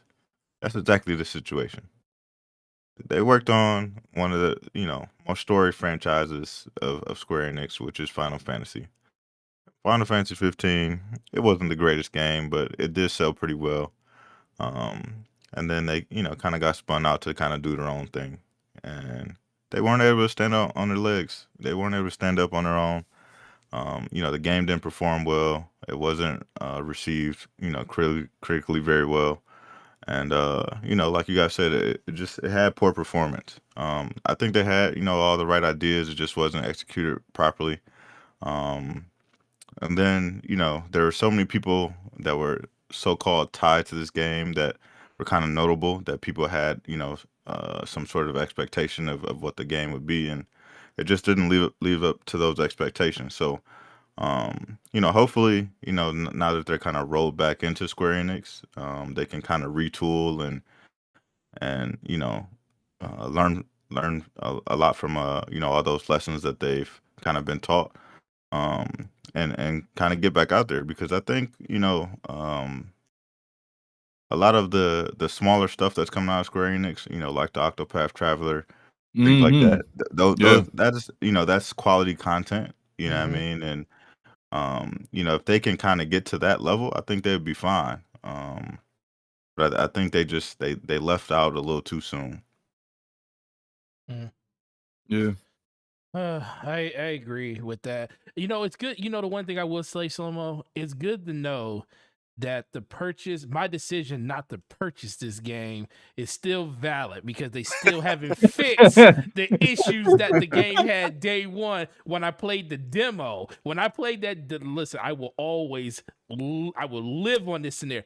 Dude, when that demo came out and I played it for the first time, I said, oh, this looks cool. This looks fun. And then I played it and I was like, this thing sucks, because the performance was horrible. And that was in a demo. And I was like, and someone was like on the podcast said, are you going to buy it? I said, no. This said the performance is terrible, and I'm glad to know that it's still terrible. Not to say that I don't want to play it, because I do want to play it, but The listen, wild thing is that by the time that patch come out, look, it'd be 3 months. it's probably going to be half off at that point. It probably $30. will be. Exactly. So here's the wild thing is that, like I said back then, back when I was talking about its performance, I said there's some deep-seated issues with the way they developed this game, and that's the reason why. Like usually, if you see, it's a little issue here or two, and sometimes you see with games like PC games, it's got that DX12 shader cache stutter. They fixed that in a week. It's got a little hitches here and there. They fix it in a week or two. They still talk about dropping this patch. Right. It's been over a month. They still talking about dropping this patch to fix and stabilize performance on PS5 and fix the game on PC.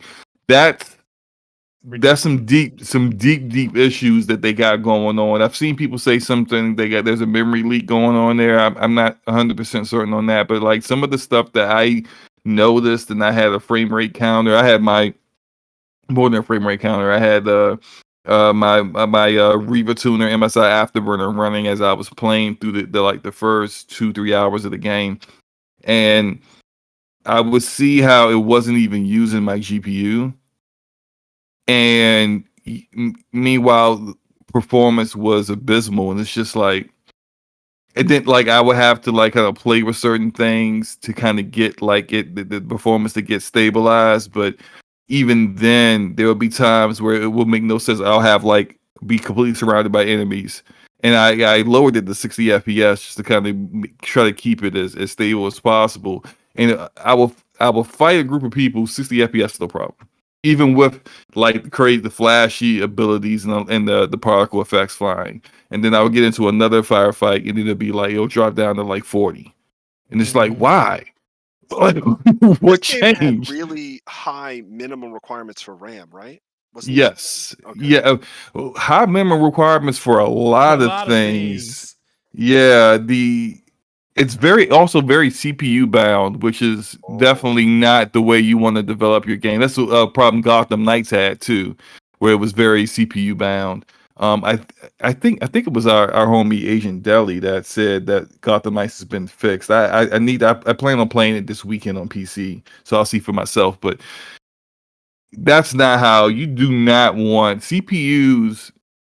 And one, the consoles have Zen 2 architecture for CPU. So look, it's good. It's way better than what we had last generation. It ain't great.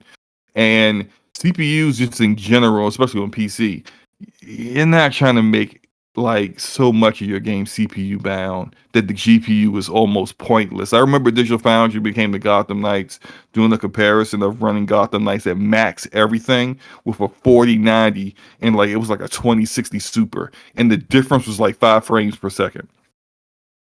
That's that shouldn't happen. That should never happen. So uh yeah, like I knew that like when they said we're gonna fix the game, I was like I'm glad they acknowledged that this is a problem because some developers act like they launched a broken game and ain't nothing wrong with it, but they acknowledged there was a problem. But I just knew it was gonna take a while to get it fixed. Mm-hmm.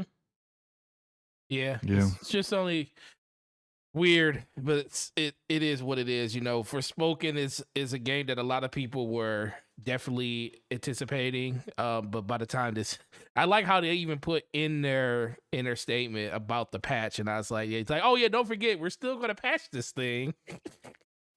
But it is what it is, man. Moving on to the next topic, we got Coalition. Now, who really cares if they're hiring people? Everybody's hiring people. McDonald's is hiring people right now. Coalition is the developer that makes Gears of War, and they have they're hiring for senior role analysts and developers for supposedly another Gears of War game. Now, the question really isn't about Gears of War. The question is, do we really need another Gears of War game this soon? Or should we be working on something else? Because remember, they were already at some point working on a title that was, or a game that was not Gears of War, but that got canned. So 2 of them actually.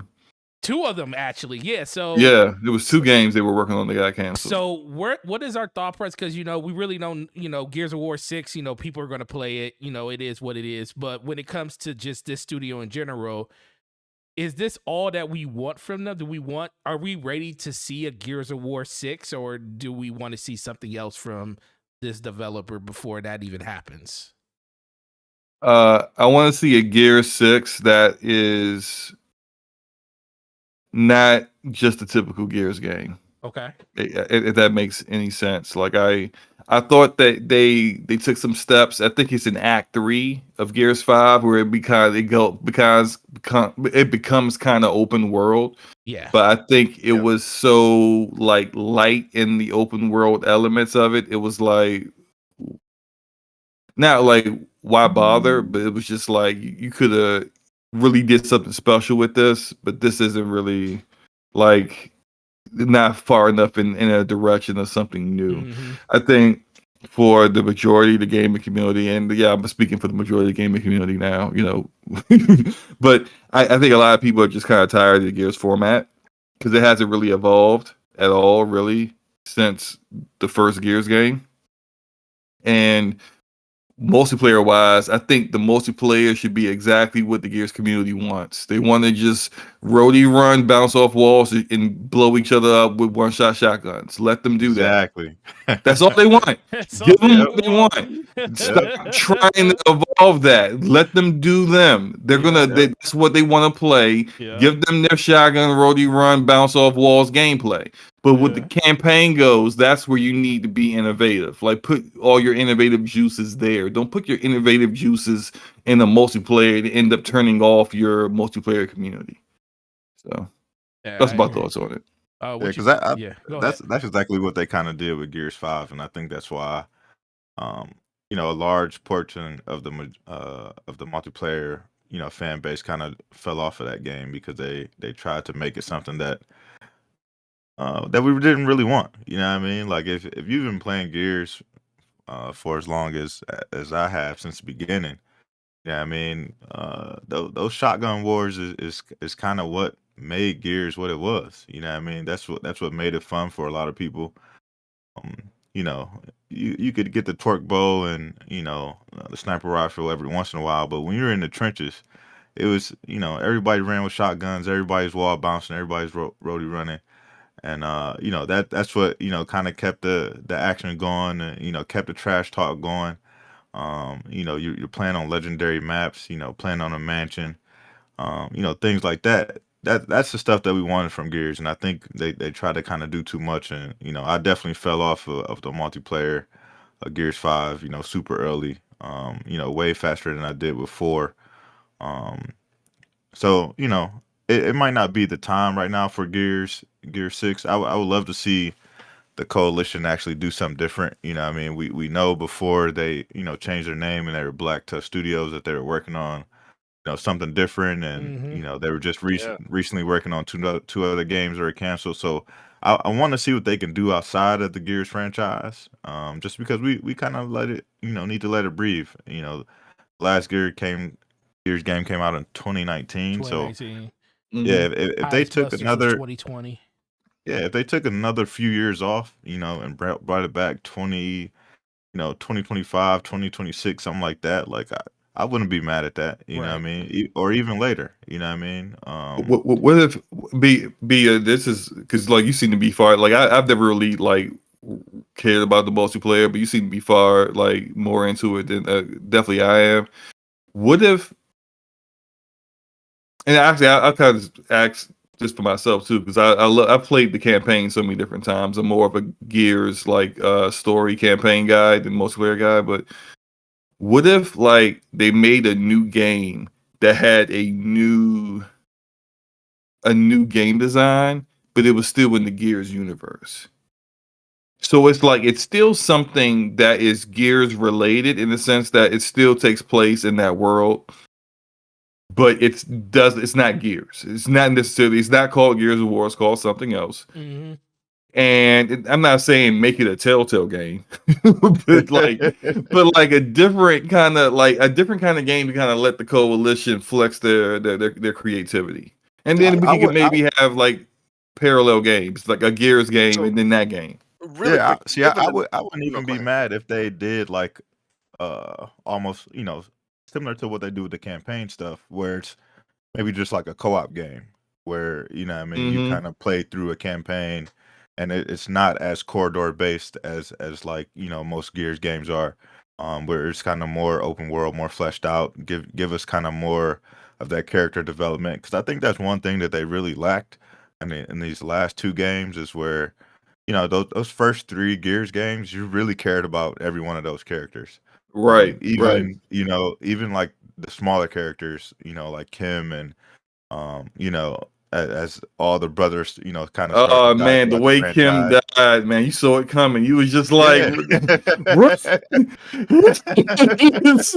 It's just like, what are you Yeah. doing? You're turning it Yeah. around too slow. It's too Right, late. right. Like all the stuff that kind of was, built up into those first three games. I mean, losing Dom, in the third game, It's like Yeah. heartbreaking. all yeah, like you felt for every one of those characters. Like every one of those characters kind of meant something, and I felt like that's something that they've been missing, since those first three games. So hopefully, they can kind of get back to that. And even if they had to change the way the game is designed, I wouldn't mind that, because I think they at least in the first three games, there's some great storytelling there to where like Hmm. those characters kind of mattered, and if they can get back to that, then I think that'll kind of help turn the franchise around. Kofi, I thought you sounded like you had something to say there too. Did you Yeah, you have something to add? really quick, I also want to say I did not play a lot of the multiplayer. I was a strictly co-op person, but I love the franchise so much that even clones of Gears of War get me excited. Evil West, I saw that and I was like, oh my gosh, I want to play this because I want to feel like how I was playing with Marcus Phoenix 15 years ago. Uh, Hmm. um, so I feel like um, I think it was B who just mentioned this. Taking a chance to rotate in a new IP for what was Black Tusk and is Coalition now, it could be really healthy for the studio. I think what's his name? The guy who works for Bloomberg. What's his name? He does editorial work. Jason Uh, Schreier. yes, Jason Schreier mentioned that AAA games that get into production today might not get released until the end of this gen or PlayStation 6. So Hmm. when I think of a developer that just came out of making Gears 5, basically I don't know, they made something arbitrary, and now might be entering another 4 or 5 year dev cycle just to make another Gears game. People look at this as an employer and say, is this just a Gears studio, or can we try to touch on innovation by challenging ourselves? And to give an analogy to what you were mentioning, having parallel universes, I feel like something like Remedy's Control from Alan Mm, Wake was a great mission for them, because not that's a only great example. Great right. example. Not only were they able to test new mechanics and make sure fans weren't upset by ruining Alan Wake, now look at what they're doing. They're revisiting Alan Wake, and they're Yep. probably, and I know that there's They some sort tie of them like, all together too, because they're yes, the and same people get universe. Yeah. excited for the lore. They're like, "Oh, well, how is this going to connect next time?" And I think Right. there's some sort of battle rhythm with that, because you're going to have devs that specialize in one of your IPs and devs that specialize in the other. I give a lot of respect to Sucker Punch for just completely going in a new direction, and maybe they return to Infamous. But then there's like this healthy, man, we haven't worked on Infamous in a while. Maybe we can hit that nostalgia. Or Insomniac Games, maybe they'll do Resistance again. Mm. So just doing a whole nother gen of development for Gears 6. I know if I had a choice, obviously, working for Coalition, let's be honest, that's a pretty good job. Okay. But if I had a choice to just do Gears all the time, or a studio that might do something new, I would hope I'd choose not that, not Right. Gears again. Hmm. So yeah, Because I think that's a great point, and it's a great point because I mean we kind of saw it with 343 and Halo, where it's like you kind of caught between this rock and a hard place. You didn't create this, but you're kind of being charged by the community of the people who love it to just tread the same roads Hmm. and paths that have already been paved by somebody else. You don't really get a chance to be yes, creative. You don't really get a chance to come up with something new. And when you do, it's immediately panned and told that's not X game. That's not what we do here. Before they even get a chance to try it or do it themselves. It would make total sense to me that like if I'm a developer, I probably don't really want to like unless I'm just like I love the IP so much that I probably really don't want to work on that game Hmm. because it's like even if I make a great version of it, it's like well you're still not Cliffy B. right, right, You're right. still not Rob Ferguson. You Yeah. you just did a great version of what they created. Like let me I understand still giving those who love that what they more of what they continue to love, but also allow these guys to flex. And I think your example of Remedy going from Alan Wake actually the a really good launch for them with their Northlight engine and some of the new mechanics that they kind of specialize in control. And I love Control's combat, but like Quantum Break, you saw some of the influences of the foundation of where they were going with how they wanted gameplay to be for their games. Kind of started there, and then you see it evolve. And Control is just creativity is something that like these people would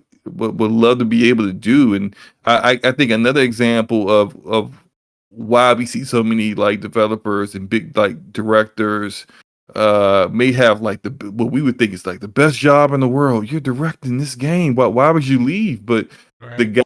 guy what was it? I can't remember his name, but the guy that did he was the lead director for Forza Horizon 5. Your game just hit 93 Metacritic. Everyone loved it. Everyone enjoyed it. He went off and made Maverick Maverick games. Mm, And you look at his interviews and he's talking about how like I'm not even really a racer guy. I'm like more of an open world guy. I like open world games. And yeah, our first game is going to be an open world game. We're making a AAA open world game. We Hmm. only got 10 people now, but we're going to hit about 150. And that's what I want to make. And it's like he had to leave, unfortunately, leave Playground in order to be able to do something that he was passionate about. But like that's the way of the industry. And I think if Microsoft really wants to like really cultivate some new IP for once, they should start letting these devs do that. Wow. I agree.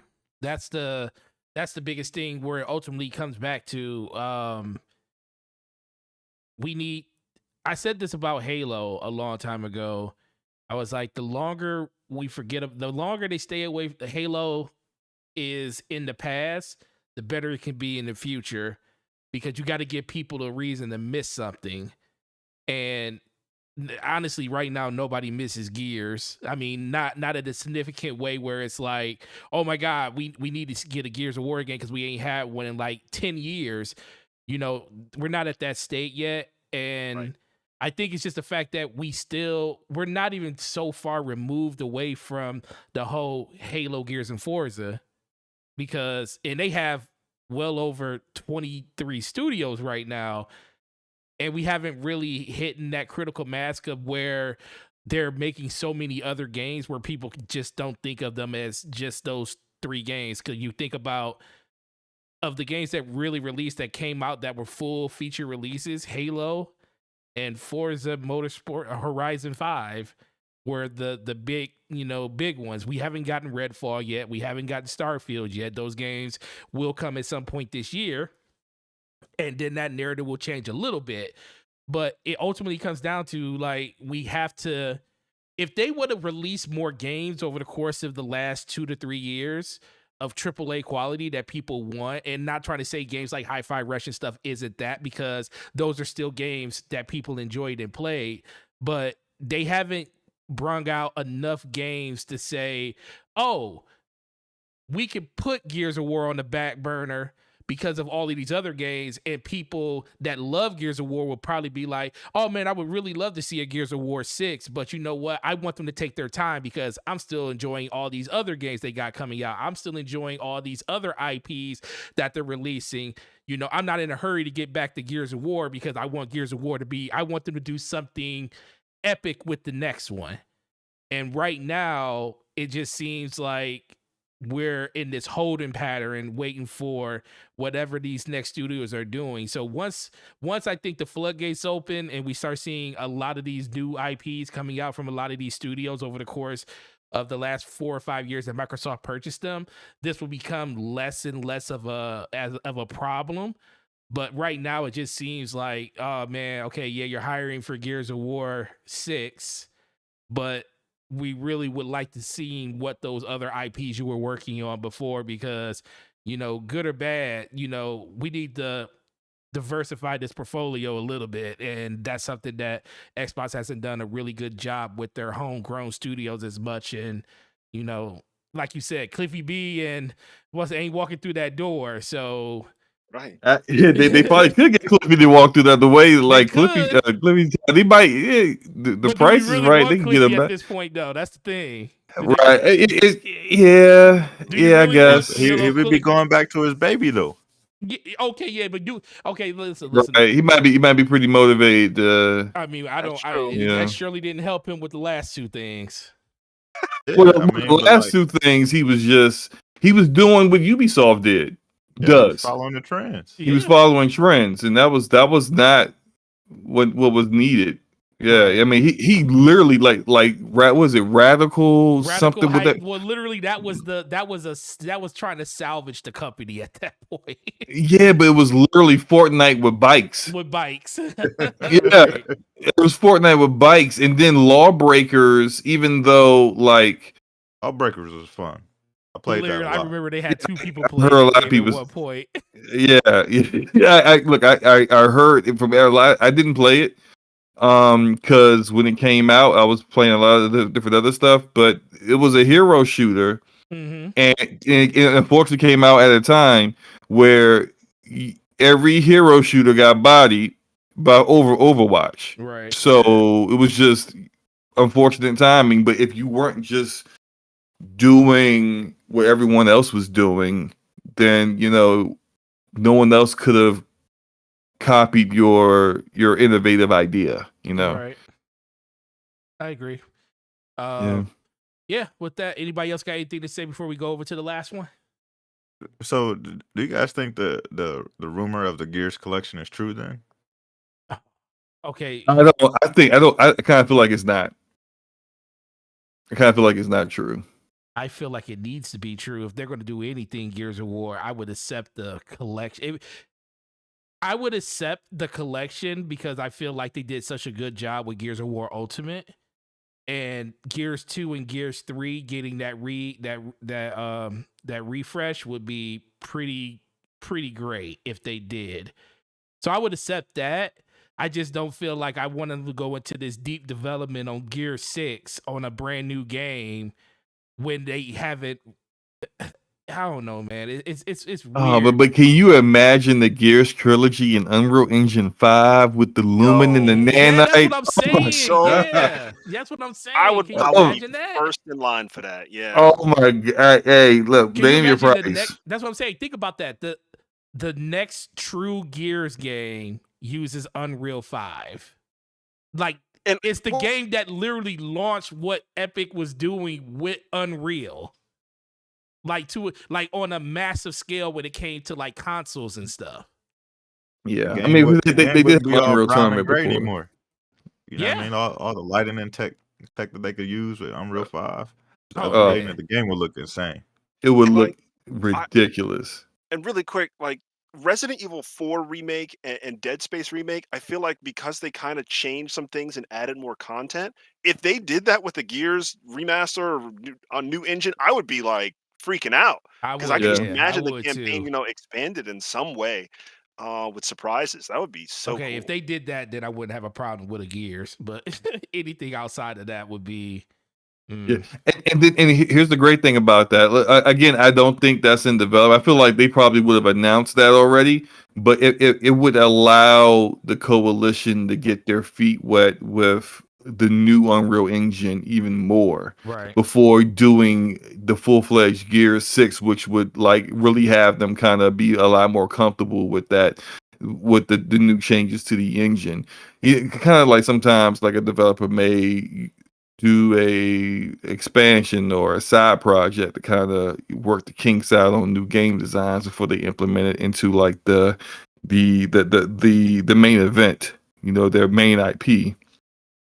They could use it like that, like just a way to get their feet wet with Unreal Engine 5 and satisfy the Gears community that is looking for content and satisfy Xbox in general that is always going to need content. So I think it would be a win-win, but Yeah, shout out to we'll the see. shout out to the homeboy Ramon Terrell with the $5 super chat. Said in late, gotta catch the replay. Had to say what's up to the homies. Appreciate you, bro. Always Shout good to out have you to in the chat. Ramon. I'm reading his book now, having a good time with it. Also, I think he was tweeting about how he was on set at Hallmark. He's playing Joseph Moreau or something like that. I'm making this all up, but no, he's got a job, man. He out here doing this thing. Shout out to him, man. Yeah, definitely. Yeah, really appreciate you, bro, as always. All right, moving on to the last and final topic. Phil Spencer did another interview, Slow-Mo. But guess what? This one actually had a lot of stuff in it. It actually had some meaningful stuff in it. I'm glad he did this. Wait a minute, wait. There was another Phil interview. There was another Phil interview 2 days ago. So Slow-Mo, do you like? Didn't he just do an interview? It might be the same one. You probably just blending all his interviews together at this point. Oh my god! Yeah, please don't tell me he was talking about this Activision Blizzard. It was King part thing. of it. Oh my It was god! part of it. I need this to end. That wasn't the biggest part of it, but it was part I of needed it. to end. I can't take it. I don't care if it fails, if it succeeds. Just make it end. Slow-Mo. It was a almost 22-minute long interview with Charlie Hudson of Xbox. So take that as you will. He basically went over. What does that mean? No, I'm just saying no, not the Charlie Hudson. Just take it as you will, as it's a 22-minute interview from Phil Spencer, and Phil Spencer is head of Xbox. So you just have to take the fact that man is going to keep doing interviews, no matter what you say, Slow-Mo. That's what I meant by Shout out to Kenny. Thank you for subbing to the channel, Kenny. Okay, Yeah, go ahead. shout All out right, to so you, Kenny. 22 minutes. What was this about? All right, What did they talk so about? basically, they talked about Phil Spencer talked about AI in video games. He also talked about Okay. the Activision Blizzard and he he definitely talked about the Activision Blizzard, and he talked about things on the horizon. And one thing, there's a couple of things I want to glean from this. One of his statements was they have a lot of stuff to share, but Oh my God. they also have quote unquote more GoldenEye type announcements to make. Like that Wait a was minute. like he said. What do you mean by that? I'm asking you, what do you think he means by that? Super old games with no patch to drop. Or What does he mean by? I was what like, do it wasn't you like mean? it's not like GoldenEye was like this thing that everybody wanted. I mean, it doesn't even have multiplayer on Xbox. It does on Nintendo Switch. But he purposely used the word GoldenEye and said we have more GoldenEye like announcements for Xbox and Game Pass to announce in the future. And that's the first thing I want to bring to the panel. What do you guys think he means by GoldenEye type announcements? What do you think we're going to see? They're bringing Donkey Kong Country. What do we think? Because they did announce they are going to, about their June showcase. So that's the next time we're supposed to have the showcase. What do you think? What do you think he means by this? Go ahead, B. Tell me what you think, bro. I have no idea what Phil is talking about. Oh my God, I forget he's just a Sony insider. He Phil lately just been he's my guy, man, but he just be saying nonsense, man. I ain't no telling what he's talking about. You know, I'm trying to think if Rare has any other games that they worked on that would be on a Nintendo platform. Yeah, Banjo-Kazooie. Conquer. I mean, like I've been asking Phil for Banjo for like 8-9 years, and he just disrespects me every time. So I don't expect Banjo-Kazooie to ever come back. I tried to get Rare to work on it, tried to get someone else to work on it. Nobody wants to do it. I'm hoping that now that Tim Schafer's over there, that they'll actually pick it up, but they don't really seem too interested. So I heard a rumor that they pitched Double Fine, Tim Schafer and Double Fine to do a banjo reboot, and they said no, they want to make their own original content, which is justifiable, I think. Yeah, totally understandable. I mean, that's all Tim Schafer ever does. So I wouldn't expect anything else. I wouldn't expect him to take on someone else's content and try to make it his own. Right. So to be honest, I'm not really sure, what that means. I'm trying to think of any other games that, he might be bringing back, from old Xbox history, but I can't really think of anything. So I'll leave it to you guys. What do you think, Kofi? Man, I'm also in the dark. Jade Empire, maybe? Oh, that would be. Oh my God, my best friend. Oh my gosh! Because you said that, if it's not Jade Empire, I'm disappointed. I'm disappointed. It's you. Have you tried to play Jade Empire? Oh yeah, that thing is. I don't care what. No emulation can save that game. No, visually, it makes your eyes bleed. Yeah. Oh, if you better get a CRT or something to play. Like, do not play that on the OLED. You're gonna be like, I just can't. I can't look at this. Right. But that game is so amazing. Oh, that story. I freaking love Jade Empire. My bad. Yeah. Go ahead. No, it's like the way that you worded it, I thought maybe he was going to add some sort of update to GoldenEye. There was, but he's talking about like the same type of impact. I'm trying to figure out what kind of impact GoldenEye had. It came and went like a whimper. It was like, hey, we brought back GoldenEye with no multiplayer. Yeah, but go ahead. Oh man. Oh, what about because so I'm thinking of an old school RPG on Xbox called Sudeki. Do you guys remember that? I do remember that. And I don't know if that's like a game people care about. So I don't know. What if it's the Mistwalker games?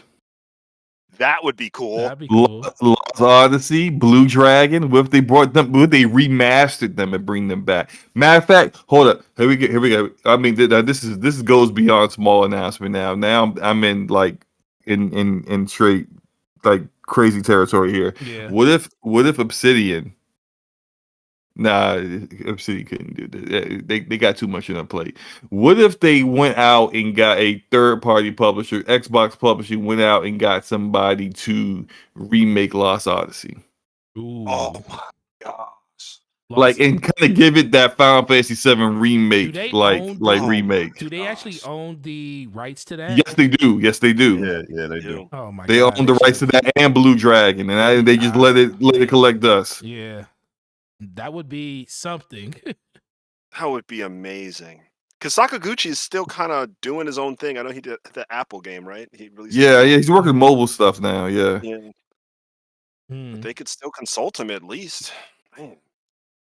I thought I saw But what? a comment from him recently that he wasn't like opposed to working on consoles again. Yeah, I think I saw that too. Yeah, it was like a year or two ago, I think. Mm-hmm. Now I'm about to go look it up to About see to go, if that about was to go true. digging. And that's like the Yeah. biggest dilemma that Xbox has, right? They have all these IPs, but no developers to take them on. Like, what's the Mhm. fighting game that they launched with? Killer Instinct. Talking about Killer Yeah, Instinct? Killer Instinct, but they ain't got a dev for it. And I feel yeah. like that's They went to the Amazon. trend. Right. They all have left. And Yeah. man, I don't know. I think you can cut some checks to get Sakaguchi to say, yeah, I'll make another or remake a Lost Odyssey. I Yeah. just don't understand why they didn't just go to Bandai and be like, yo, you got all these fighting devs over here. Let me lease one. Yeah, dog, right. so Let we me can lease get one. Killer Right. Instinct. Yeah, that's true. That's true. Give me rival schools. I want a Oh. rival schools. Bring that Okay. back. Heck yeah. It seems like we got a lot of when you sit there, you think about it, it's a lot of stuff that they could bring back that would be more impactful than GoldenEye was, but okay. But Yeah. Yeah. Yeah, there, And put there's some a lot of effort stuff they into could it. bring back. Yeah. But you just don't expect them to, and that's the problem. yes, and that's I think that's the biggest disappointment because we've been saying for years you're just sitting on gold when it comes to a lot of these IPs, and like Kofi just said, they just don't have developers. Well, like 4 years ago, they definitely did have the developers. Now they do, but that's also part of why I think this ABK deal is also so important to them too, because not only are they inheriting just Call of Duty and all of the IPs, these studios too, and they could kind of free some of those studios up to do other things. I was talking to shout out to Boxenberger earlier. I was on his podcast with him earlier today, and we were talking about what if what kind of IPs do we think could come back, from Activision if that was the case. And we were talking about like the Transformer games and stuff. Like we could get like the licensing to actually bring those games because High Moon made those games back then. And we are like, dog, that would be so awesome to get stuff like that back. Because those were really good gameplay elements and stuff into those games. So there's a lot of different directions they can go with this. And I guarantee everybody in the chat has a different game that they would love to see Xbox bring back from the original, from not just original Xbox, but just Rare in general that they have the options to do. But the next thing he talked about, now I actually really like the fact that he finally came out and said this, so everybody that wasn't paying attention knows it now. He was talking about when he was asked about Call of Duty and Activision Blizzard, Spencer reiterated that it was never only about Call of Duty. It was about mobile. And that was the number one thing that I took. I was like, listen, we've been telling people this has nothing to do with Call of Duty. It's all about mobile and getting their footprint in place. And this is what he said in his quote. He says, how do you gain more compatibility on mobile, both creatively and well as having users? The answer is apparently simple for Microsoft by acquiring the largest mobile game publisher outside of China and Activision Blizzard King. Mobile games is the largest market in video games, but as Microsoft, that is the weakest part of our ecosystem. Adding Activision Blizzard part of the portfolio will drastically fix that issue for Xbox. And I am super happy he finally said that because people always keep talking about how Call of Duty is why they're doing this. And I'm saying, no, that's just, It's not the reason why they're doing it, but it's also a non-negotiable. If it's not there, we ain't doing this kind of part of the reason why they're doing it. Well, because at this point, is it worth the $69 billion if Call of Duty ain't a part of it? Right. Well, they probably would have to renegotiate the price at that point, but even then, I don't think they're all that interested without Call of Duty there. Like it's look like they want the mobile. If they had to give up the mobile, I think they would have a problem too. Right. It's like Oh, I it's the think the reason why mobile they've said it would die we if are not they can't do the interested in mobile. we are not interested in divestiture at all. None of it. They're not interested in divesting any of that stuff. So the CMA is going to have to take it what they have negotiated so far or leave it. I think at this point, and I think there was something that came out today saying it looks like the EU regulators are going to approve it. And we know what the FTC's game is. The FTC's game is to delay until you finally give up, because they don't really have as far as American laws go, they don't really have a case to actually go to court with and win. So this really kind of comes down to the CMA, and I just wish the CMA would just we're pushing up our timeline. We're choosing to say yes or no. Just get this over with. Yeah, they man, pushed it all the 'cause, way. They pushed their decision all to the way to late April. Yeah, April Right. 21st or something crazy like that. They're actually days apart. The EU and the CMA's decisions are and I think some other European country. Is it Denmark or no? Some other New Zealand. No, I know someone else out there is also deciding around that same time period. So we'll get like 3 decisions in a week. So we're gonna have to wait until late April, but Yeah, just hang on, everyone. It's almost over. it's almost over. Thank God. And then the last thing, like I said, not really a lot, but the last thing, when he talked about Call of Duty, where he's talking about the exclusivity, he talked about, well, he didn't talk. He said, we want to absolutely make the best version of Call of Duty for any player on any of those platforms. I love how he says those platforms. He just doesn't call them out. Those platforms. There will be no exclusive skins or guns for Call of Duty on Xbox. It will be the same version of the game and be available on every platform in the same vein as Elder Scrolls Online, Fallout 76, Minecraft, and Minecraft Dungeons and Beyond. This is to benefit players and creators, or it hasn't been successful on Xbox, and that's basically where he stands at. He just wants the games to be everywhere. I kind of told people this a while ago, as listen, Phil just wants the games to be everywhere. Now, if this was somebody completely different, you could kind of look at it. I think the whole Game Pass angle on it was where they were going with it at first. But knowing that Game Pass isn't going to be a viable thing on all platforms, especially on the PlayStation platform, they're going to have to make concessions like this in order for that to still happen. But what do you guys think about just the exclusivity of Call of Duty and, what he had to say just in that statement alone? I think it's going to be everywhere, and it's they can't go back on it.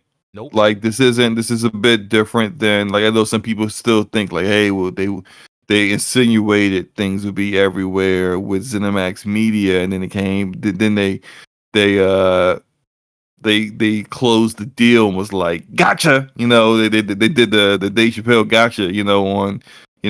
They're all new stuff is going to be exclusive. Only expansions of existing content will remain on be updated on PlayStation. But this is a bigger deal, and they've got to put this stuff in writing, and we know for certain that we've seen it with other companies and other industries. You go back on things that you said you were going to do, the FTC will try to roll some of this stuff back. They tried to make Facebook give up WhatsApp. Yeah, tried to make them give that up. Yeah, because and after they had it for a decade, so you can't go back on the things that you promised to do. You put in writing and sign contracts for. So it's going to be everywhere. I think they're going to be happy with it being in Game Pass at launch, even though I think the impact of that isn't going to be as big as people think it is. Mm-hmm. and then they're going to be happy with the marketing being theirs forever for that. So they'll grow their platform a little off of that, and they'll get a ton of revenue off of this, a ton of money off of it as usual. So yeah. What'd you think, Kofi? Kofi, I think, did we lose Kofi? I think He's He probably just stepped away. still there. What about you, E? Yeah. I mean, B. I mean, like, E, B. you know, like Slomo said, the game's gonna be everywhere. That was never a thought of mine that they would take the game away. It just doesn't make financial sense to do so. Mm-hmm. But you know, I understand the argument from Sony's perspective as well. So, you know, it's just that clarification that it gives, that you know that the content isn't going anywhere. And then when you look at the other content that will stay persistent, it's all online, you know, content that'll be on other platforms. So, you know, they haven't taken away Minecraft, they didn't take away Elder Scrolls, you know, things like that. So those games weren't going anywhere. I didn't expect, you know, Call of Duty to go anywhere. But you know, going forward, all the other stuff will be exclusive to their platform and wherever Game Pass resides. So, Mm-hmm. you know, it's that's not any news to me. But you know, it's one of those things that people can pom on the internet and wave the green flag about. So Yeah. it is what it is, I guess. Yep, I agree. And the last thing I'll ask you guys is, where is it? It was about so do we think that in general, when it comes to Xbox and this ABK deal, the direction that it's going in, do we think that Xbox is do we still think this is going to go through in Xbox favor, or do we think it's not? I have been leaning against it going, and I've been leaning towards the CMA blocking it, and I think I'm Wow. still sticking with that. Yeah. Wow. Yeah, I'm kind of right there with Slow-Mo as well. I think just based on what the CMA kind of put out, I think that if there aren't things that Microsoft is going to change about the deal, then they're probably going to block it as well. I think it's going to go through with caveats. And I don't think the caveats are going to be very significant. I think it's going to, it might look like, oh, we might release this game. I understand that Call of Duty has this weird thing where right now I think Xbox wants to make the maximum amount of profit off of it if it ends up getting acquired. So it would be on PlayStation and obviously Nintendo. But I just feel like there's going to be some sort of compromise around the length of time that it should be available in order for the deal to go through. But I'm still leaning at least 51% that it goes through. Yeah, it's kind of where I'm at. I always keep saying that Microsoft the CMA and them aren't going to block it. They're just going to make Microsoft fight this all the way to the end. Now, there's always a chance that it will get blocked if Microsoft doesn't acquiesce to what they want. But I also think at a certain point, Microsoft is going to be like, if we got to concede all of these things, we really don't want it at this point. So I think it'll be more Microsoft walking away from the deal than them blocking it in general. Because I think, you know, Microsoft can fight this for a very, very long time in perpetuity, almost, if they want to. But it's just going to come down to how valuable, how resolved they are in getting the, you know, the mobile side of the business, because that's what they really want. And I just don't really like the idea of saying that, oh, you got to get rid of Activision, or you got to get rid of Call of Duty, digest yourself of Call of Duty. And I'm like, well, who's going to make Call of Duty after that then? Because they would have to sell it to a publisher, but they will also have to sell, like, essentially you might as well just sell Activision, right? And just keep Blizzard and King, because you can't just sell the IP, because there's no one else that's set up to actually take on that IP with 9 studios that's not doing anything right now. Right. And they don't know this proprietary engine. They don't know how to make the game. it would basically just kill the IP, kill the franchise. You would need to buy the studios, buy the IP, buy all of it in order to actually get your money's worth out of buying Call of Duty. So like the whole that part with the CMA, where there was just like option that vest your option, sell Call of Duty, and then there was another option, sell Activision. Like, no, that's just selling Call of Duty is not an option. It's just sell Activision. But they've already said they don't want to do that, and so really that's going to be the sticking point. Kind of like what me and B were saying. I kind of feel is like they're going to give their best deal with caveats, so to speak, like Kofi was talking about, where they'll maybe they'll go as far as saying, look, we're adding not just Call of Duty on these contracts, but everything that Activision and Blizzard is making. So that's the survival game that Blizzard is working on, that's unnamed and unannounced. That's all the Diablos, the Overwatch, the literally any and everything they make over the next 10 years. We'll add that in there too. So they would basically act like they are currently a third-party publisher, but they would just be owned by Microsoft. Just owned by Microsoft, at least for the next 10 years. Then who knows what happens after that? Actually, I know what happens after that. You ain't getting that same deal again. But I think it's going to come down to whether the CMA accepts that too, because actually, Rob the Don actually has a very interesting super chat. Shout out to him for the $5 super chat. We appreciate you, bro. He says, which will have more impact on player moving over to Xbox ecosystem for COD on Game Pass or the marketing rights? My opinion, I think the marketing rights has a bigger impact than Game Pass, because the way it's marketed on PlayStation, there are literally casual gamers that don't even that sometimes don't even recognize the game is actually on Xbox. You're so right. Like, for example, the marketing for Hogwarts Legacy, people are just buying PS5s because they think it's exclusive to PS5. Right. And like they're just crushing it. I literally had a person walk into the store. I literally had a person walk into the store 2 days ago and wanted to buy a PS5 to play Hogwarts. And he was like, yeah, it's not on Xbox. I said, yes, it is. And I showed him a copy of it on Series S and X, or Series X, and he was like, no way, I have an Xbox already. I was like, which one do you have? You got the newer one? He said, yeah, I got the X. And I was like, I can sell this to you right now. You don't have to buy a $500 system to go along with it. He's like, oh, bet, because I don't care about buying a PlayStation. I just want to play Hogwarts. Right. It was the most craziest thing I've ever heard, bro. But it works. It literally works. Yeah, and that's different than, say, the marketing, which is like, I mean, not the marketing, but Game Pass, which is, if you think about this from a casual gamer perspective, the game sales in the tens of millions every year. The vast majority of those people are not hardcore gamers. Yeah, they don't know the things that we know.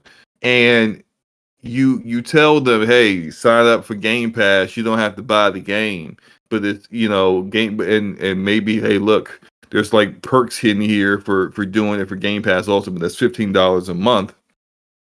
Yeah, you're not paying that money up front, but they don't care. They don't see the value in the Game Pass library. They don't care about those other games. It could be the best games in the world. They don't care. They never wanted to play them, so the value isn't the same for them, because value is subjective. So if they don't see the value in those other games, they're not going to play them, whether they're available or not. They're spending actually $180 a year when they were before just spending $100 like the game plus the battle passes all together, maybe like the most like $120 a year. You're spending like $60 more than that just to have it in Game Pass. That's not really a deal for them, because if all you play is Call of Duty and 2K and Madden, then what do you care about all that other content? So yeah, like that's why the marketing deal is just getting the marketing is going to be so much more influential for them. Yeah, I agree with that. Shout out to you too, Rob. I really appreciate the super chat and the support, bro. All right, guys. So with that, we're coming up on 3 hours, and I would love to sit here and do this for another hour with Slow Mo and our beautiful guest that came and joined us today. But people got to get back to playing games and or going to sleep and get ready for work tomorrow. So I want to turn this over to the homie and say, hey, Slow Mo, make sure you pull up your thing so we can give a shout out to all of the people that support us in the way of the channel memberships. But I do want to start Alright. first with the homie Kofi. I really appreciate you coming on the show. Love your insight. Love the things you talk about when you're in. Do our spaces even a thing anymore? Did we like bury those things forever? No, they are a thing. Oh, They're they're a still a lot more. thing. They're a lot more calmer now. I think they're at least maybe I just blocked all of the weirdos, but I think that like they're more calmer than they used to be. Okay, because that Yeah. was like the place I went to go get Kofi's, hear his point of view on things, and I haven't been in there in a while, so I didn't know if they were like dead on arrival. Yo, to be honest, I haven't been. Okay, Chris Righteous, I think hosts some really good spaces. So Yeah, he typically, does. if I He see him does. in there, I'll jump in with Chris. And so I was with him about a week ago. That was the first one I had done in months. But all the other drama, you're right, I avoid it. But no, thank you so much for having me on. It has been really great. I hope I can drop by, sometime in the near future, maybe after another big JRPG, maybe after Final Fantasy or before then. Oh, Um, that's that would gotta be great. happen. That's gotta happen. You gotta Yeah, do that would be awesome. that. So yeah. Otherwise, yeah, you guys can catch me at creative_Kofi on Twitter. I'm trying really hard to beat a whole bunch of backlog. I actually finished 4 RPGs already this year, which is like a, a milestone for me Oh to do in wow. like 2 months. So, trying to keep up. Nice, man. We appreciate having you, man. And yeah, definitely we gotta get you back on, especially for Final Fantasy 16. Whether it's right before it comes out or maybe right afterwards, we can give our impressions, but we definitely gotta get you back on, bro. Heck yeah. Absolutely. Oh, speaking of which, I forgot. I put up a post and asked people to ask some questions, and we got 2 from the homeboy Dragonheart Yobi. He was like, how would you all feel about Coalition / Xbox doing a deal with Marvel to make a Punisher game? That would be awesome. I would do that. I would be down for that, absolutely. Yeah, that'd be good idea. Yeah, that would be really good. And his second question is, what type of game would you make if you had your own studio with unlimited funds? I love questions like this because it makes Me you have too. to. It's like nobody is ready to think about like if I had all the money in the world, what I the already heck know would what I I'd make. make? Well, Me okay, too. what is it? Tell me. I would make an RPG where literally like all of the NPCs were interactive. Like they wouldn't be like NPCs. Like if as you walk up to like someone in the street, you know what I mean, you could have like a real conversation with them, and then that may lead to something else that happens in the world. I want like a game that's totally interactive. Like no matter what happens in the game, like if something happens, if there's like a car crash, in the game or whatever, and like people react to it, there should be like, firemen and police officers that come, and then like people who are witnessing the car crash, you should be able to talk to them and see what's going on. And if there's some crime involved into it, you can actually investigate that if you wanted to. Like I want a totally interactive game. So if I had all the money in the world, that's what I would try to build.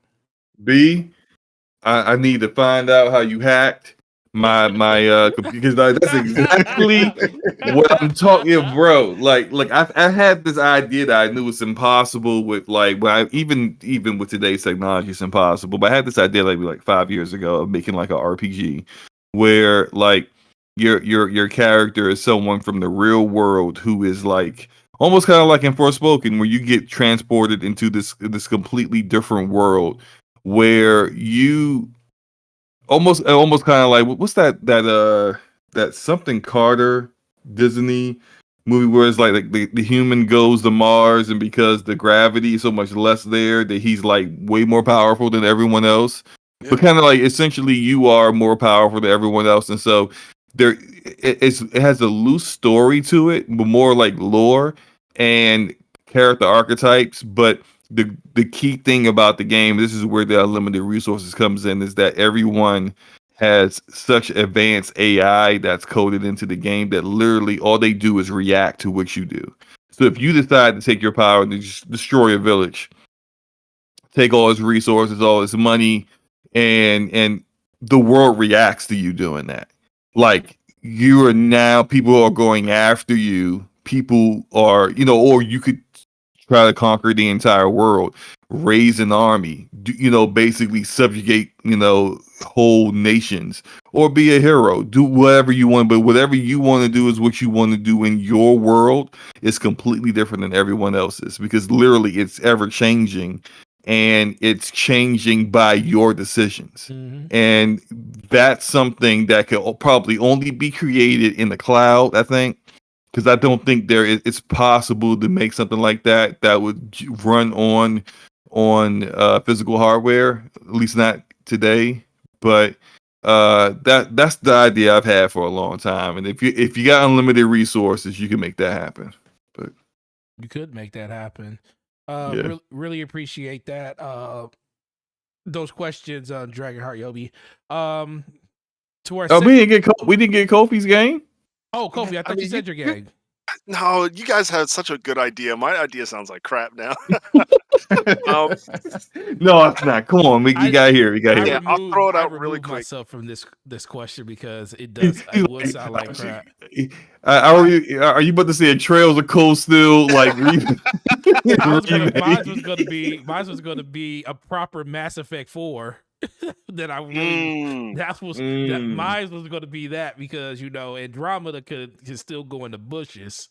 I need a proper. Yeah, see, now think like if what me and Slomo said applied to Mass Effect 4, for like everything that you did, the world reacted to it. That's what I'm talking about. Yeah. Oh my god. I remember being sold on that for Mass Effect. That the Mass Effect trilogy was supposed to have like this multiple endings that were really unique, and it would start this whole dialogue. Like, what did you do? Oh, I saved this race, and I interacted with these people that you never saw in your experience, and it never came to that. I respect that. Right, Forte. Like, me and Forte have this infinite debate about the ending of the trilogy, and Forte feels it's fine, and I feel like they lied to us. I don't feel it's fine. I just don't feel like it's as bad as everybody say it is. But it is. But it is freaking awful. It didn't live up to. Pick your color. I like blue. I like blue. I picked blue. Listen, same exact cutscene. I'm gonna tell you. Blue. Listen, I'm gonna tell you. My experience is a little different because of the feel that I had when I did it. Forte, I already know what you're about to say. Listen. You shot the gun, then you stopped, and you called your brother, and you decided with your brother you're not going to do this. Like you said this 5 million times. It doesn't change the fact that it was the same exact. It didn't matter which gun you shot, which one you. It doesn't matter. It was all the same thing. It's something about it's something about when you destroy. It doesn't trigger instantly like the other ones do. It's like I shot this thing. I made the decision to shoot it, and it didn't explode. And it made me contemplate, was it the right decision? So I had to I sat there and I called my little brother. He's telling the story he didn't answer the phone the first time. So I said, you know what? I'm gonna shoot it again. And I shot it a second time slow-mo, and it didn't explode. And at that point, my mind was like, yo, I sat there for 20 minutes. This is the 8th time you have told me this story exactly like this, man. No, I'm trying to tell you, for me, that was a very impactful thing. Like they probably weren't even thinking about that when they did it. They probably were like, it's probably a bug in the game, like Aliens Colonial Marines had, when one person went in and fixed the whole game's AI by just making a 0 or 1. It probably was something like that. No, it was done like that on purpose because it's also the only ending where if you did everything exactly as you were supposed to, you would get Shepard at the very end. As a surprise reveal, taking a breath to show he was still alive. Like I did which means that the destroy ending is the canon ending, as they've also said, because they are going on with the new Mass Effect as the destroy ending, as the canon ending, but it's just It was impactful to me, man. what So as that much as I agree that wasn't the goal back then. They meant Mass Effect 3 to be the last Mass Effect game, period. they did. And they meant it for everyone's ending to be canon. And what they gave us was pick your color. some Sesame Street garbage. Well, Slomo, I need you to get green, green. Green. There you go. I need you to get some unlimited money so you can fix the ending the way it needs to be fixed. There, Slomo. Nah, I'm making my game, but I got unlimited money. Y'all playing Ready Player One in my game. That's a good take. I can't wait to. Oh man, I would love. I'm telling you, like I would end up like divorced and living just to wake up and jump in that world. If that game was ever created, I'm done. I'm done for. I'm losing my job. I'm losing everything. I'm losing my job and everything. All right, going to our next amazing guest, the man, the lift, the legend, B Money. Mr. I know a lot of stuff, but I ain't gonna tell you what I know until it actually happens. No. He gotta give us a nugget. B, yeah, what's give up, us a man? nugget. Give us a PlayStation nugget. What you do? What you know? What's going on? Come on. I'm trying to think of something I could say. When does PlayStation have an actual showcase coming? What month? It should be fiscal year ends in March. In March. So sometime April, May, I would assume is what April, May is what's been floating around. Well, listen, they got to divulge their third party dealings now that that they came out and said, "Hey, we got to show the paperwork." So right, yeah. They got to show everything that any third party deals that they've made from 2019 to now. That's gonna be a very interesting report when it comes out. You know that's gonna go public too. There's a lot of stuff in there. A lot of it will. Have you seen it? Have you seen it? I haven't seen the full report, but I know some things that are on there. Like what? Been announced. Like what exactly? They haven't been announced yet. Okay. Let me try a different tack. So we might get a show anywhere between like April, May. The only games that we really know of that they are working on is Spider-Man 2, which is coming out later this year. Definitely coming. It's definitely not gonna get pushed because Insomniac are wizards, and it's gonna be awesome. Yep. And there's factions which we've only seen concept art of, and can't even get a teaser trailer out of them for it. And I don't even think that's coming out this year. I think if you think factions coming out next year. Yeah, thank you. Like people, there are people out here who think factions coming out this year. They are high.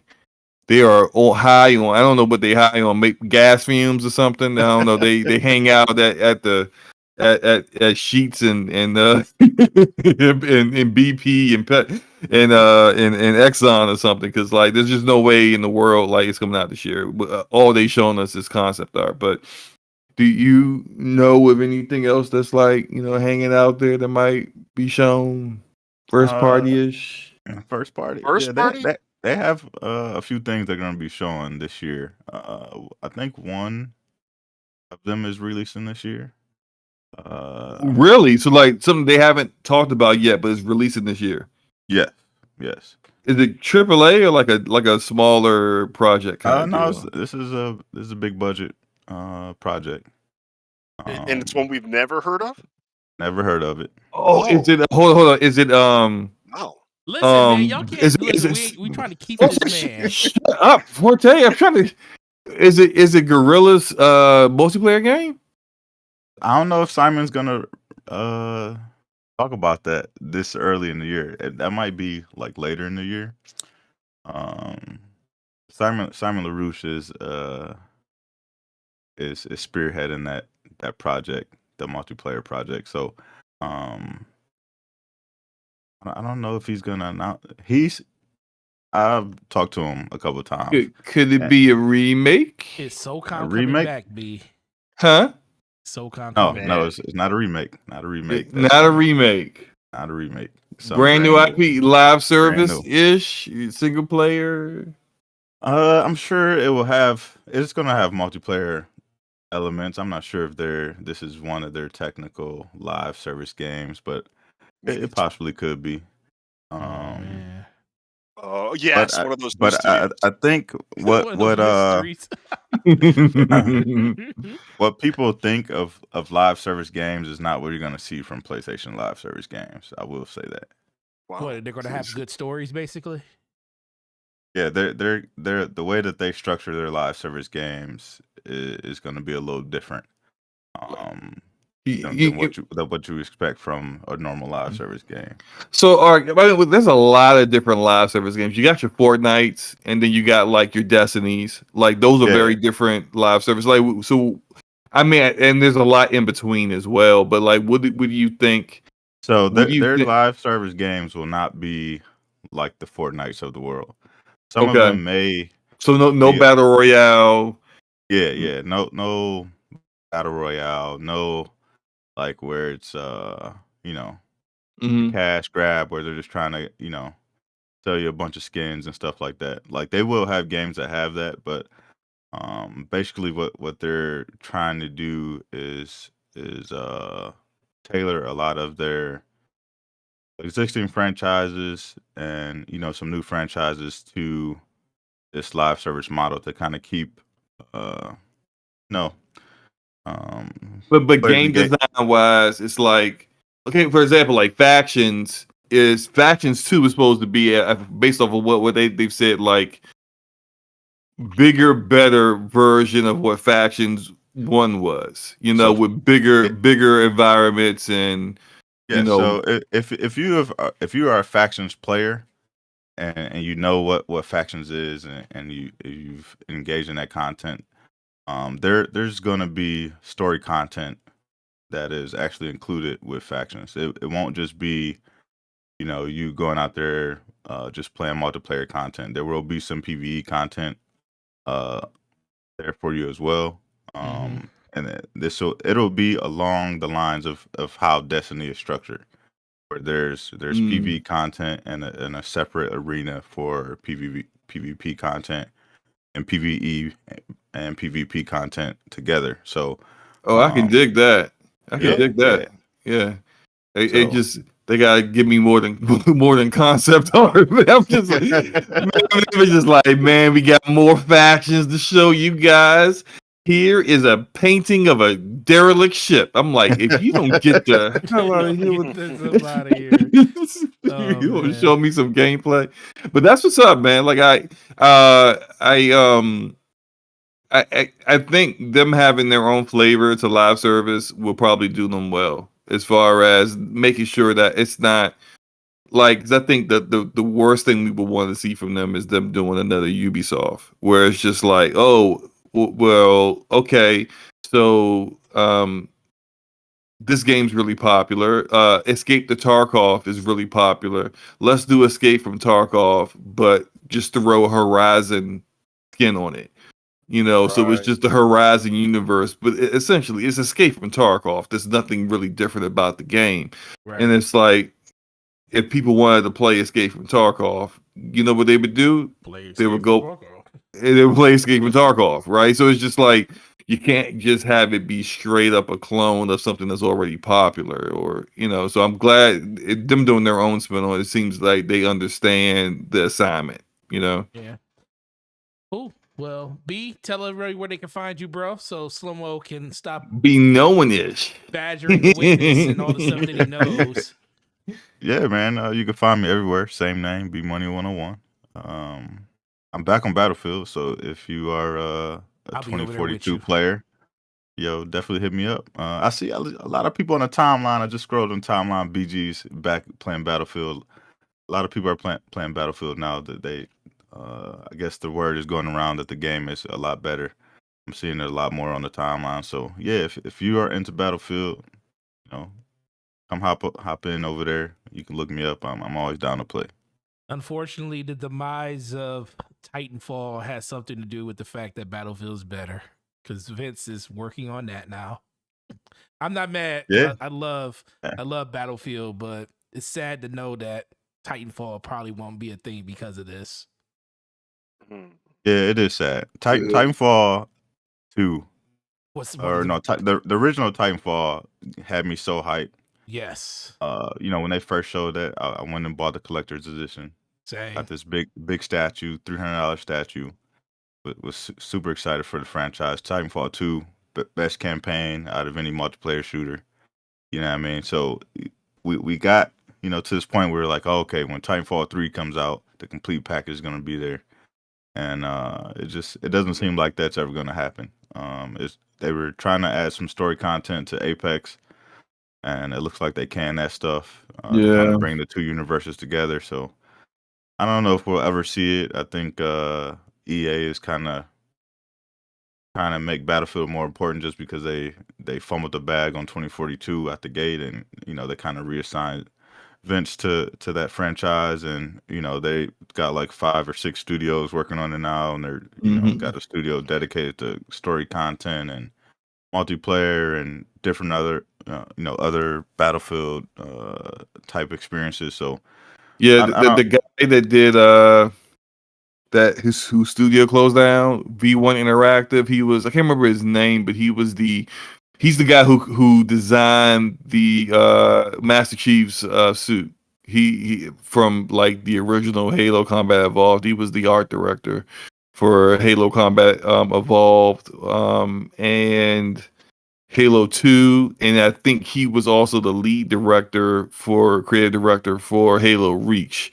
And he had his own studio, Disintegration, if you guys remember that Yeah, game yeah, I that remember I that. bombed. remember it.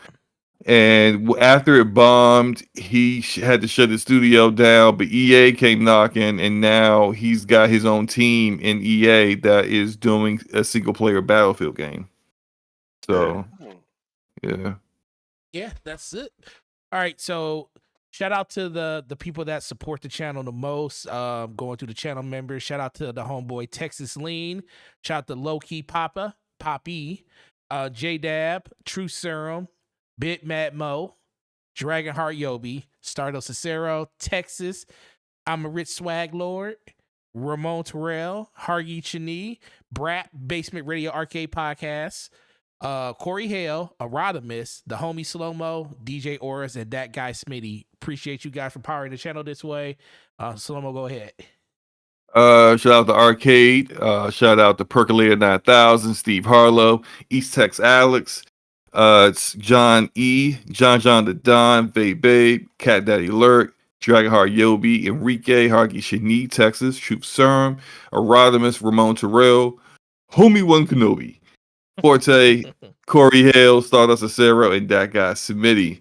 You guys are awesome. Really appreciate you guys supporting us. And we do hope you guys enjoy the content. And I actually successfully got the dual stream set up on the DPS channel. I need to.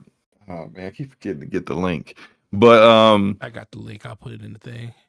appreciate you. Yeah, just sub to the channel. If you are like some of our friends that like can't remember which which channel DPS is going to be on any given week, just know you could always go to the going forward, starting tonight and into the future. You could always just go to the DPS YouTube channel and watch it live from there too. And when we finally get around to doing our live streams, gameplay, we'll be doing that there as well. So we're supposed to be playing co-op and Returnal at some point. I don't even think Forte has bought Returnal yet on PC. I bought it today. Okay, good. Well, we'll nail down a time for us to co-op that. You guys can come check it out. It'll be there too. Yeah. So Slow Mo, let everybody know where they can find you, what you got going on in your channel, and what else is up. yeah, man, I need to get back to lunchtime with Slow Mo. I don't know what's work has been crazy, and Hogwarts is the problem. No, because I could play Hogwarts while I'm doing lunchtime with Slow Mo. That's the beauty of it. But the problem is that like work kind of gets me to the point where I'm just like I have a game running for like an hour and a half because I had to stop playing the game to go take care of something. So once things get a little more stable with work, I'm good to go. And but the uploaded content, that's on me. I just haven't finished things up, but I'll have it out soon. Trust me. Definitely. Corey Hale with the $20 super chat saying, "You guys are amazing. Really appreciate you, man. Thank you, Corey. Appreciate that." With that being said, I really appreciate our two guests and excuse me, our two guests for coming through with us and hanging out with us to the wee hours in the morning. It's like a midnight launch all over again.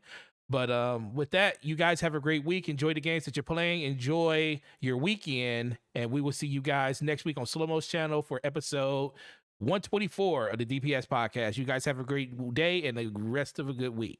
Peace. Peace.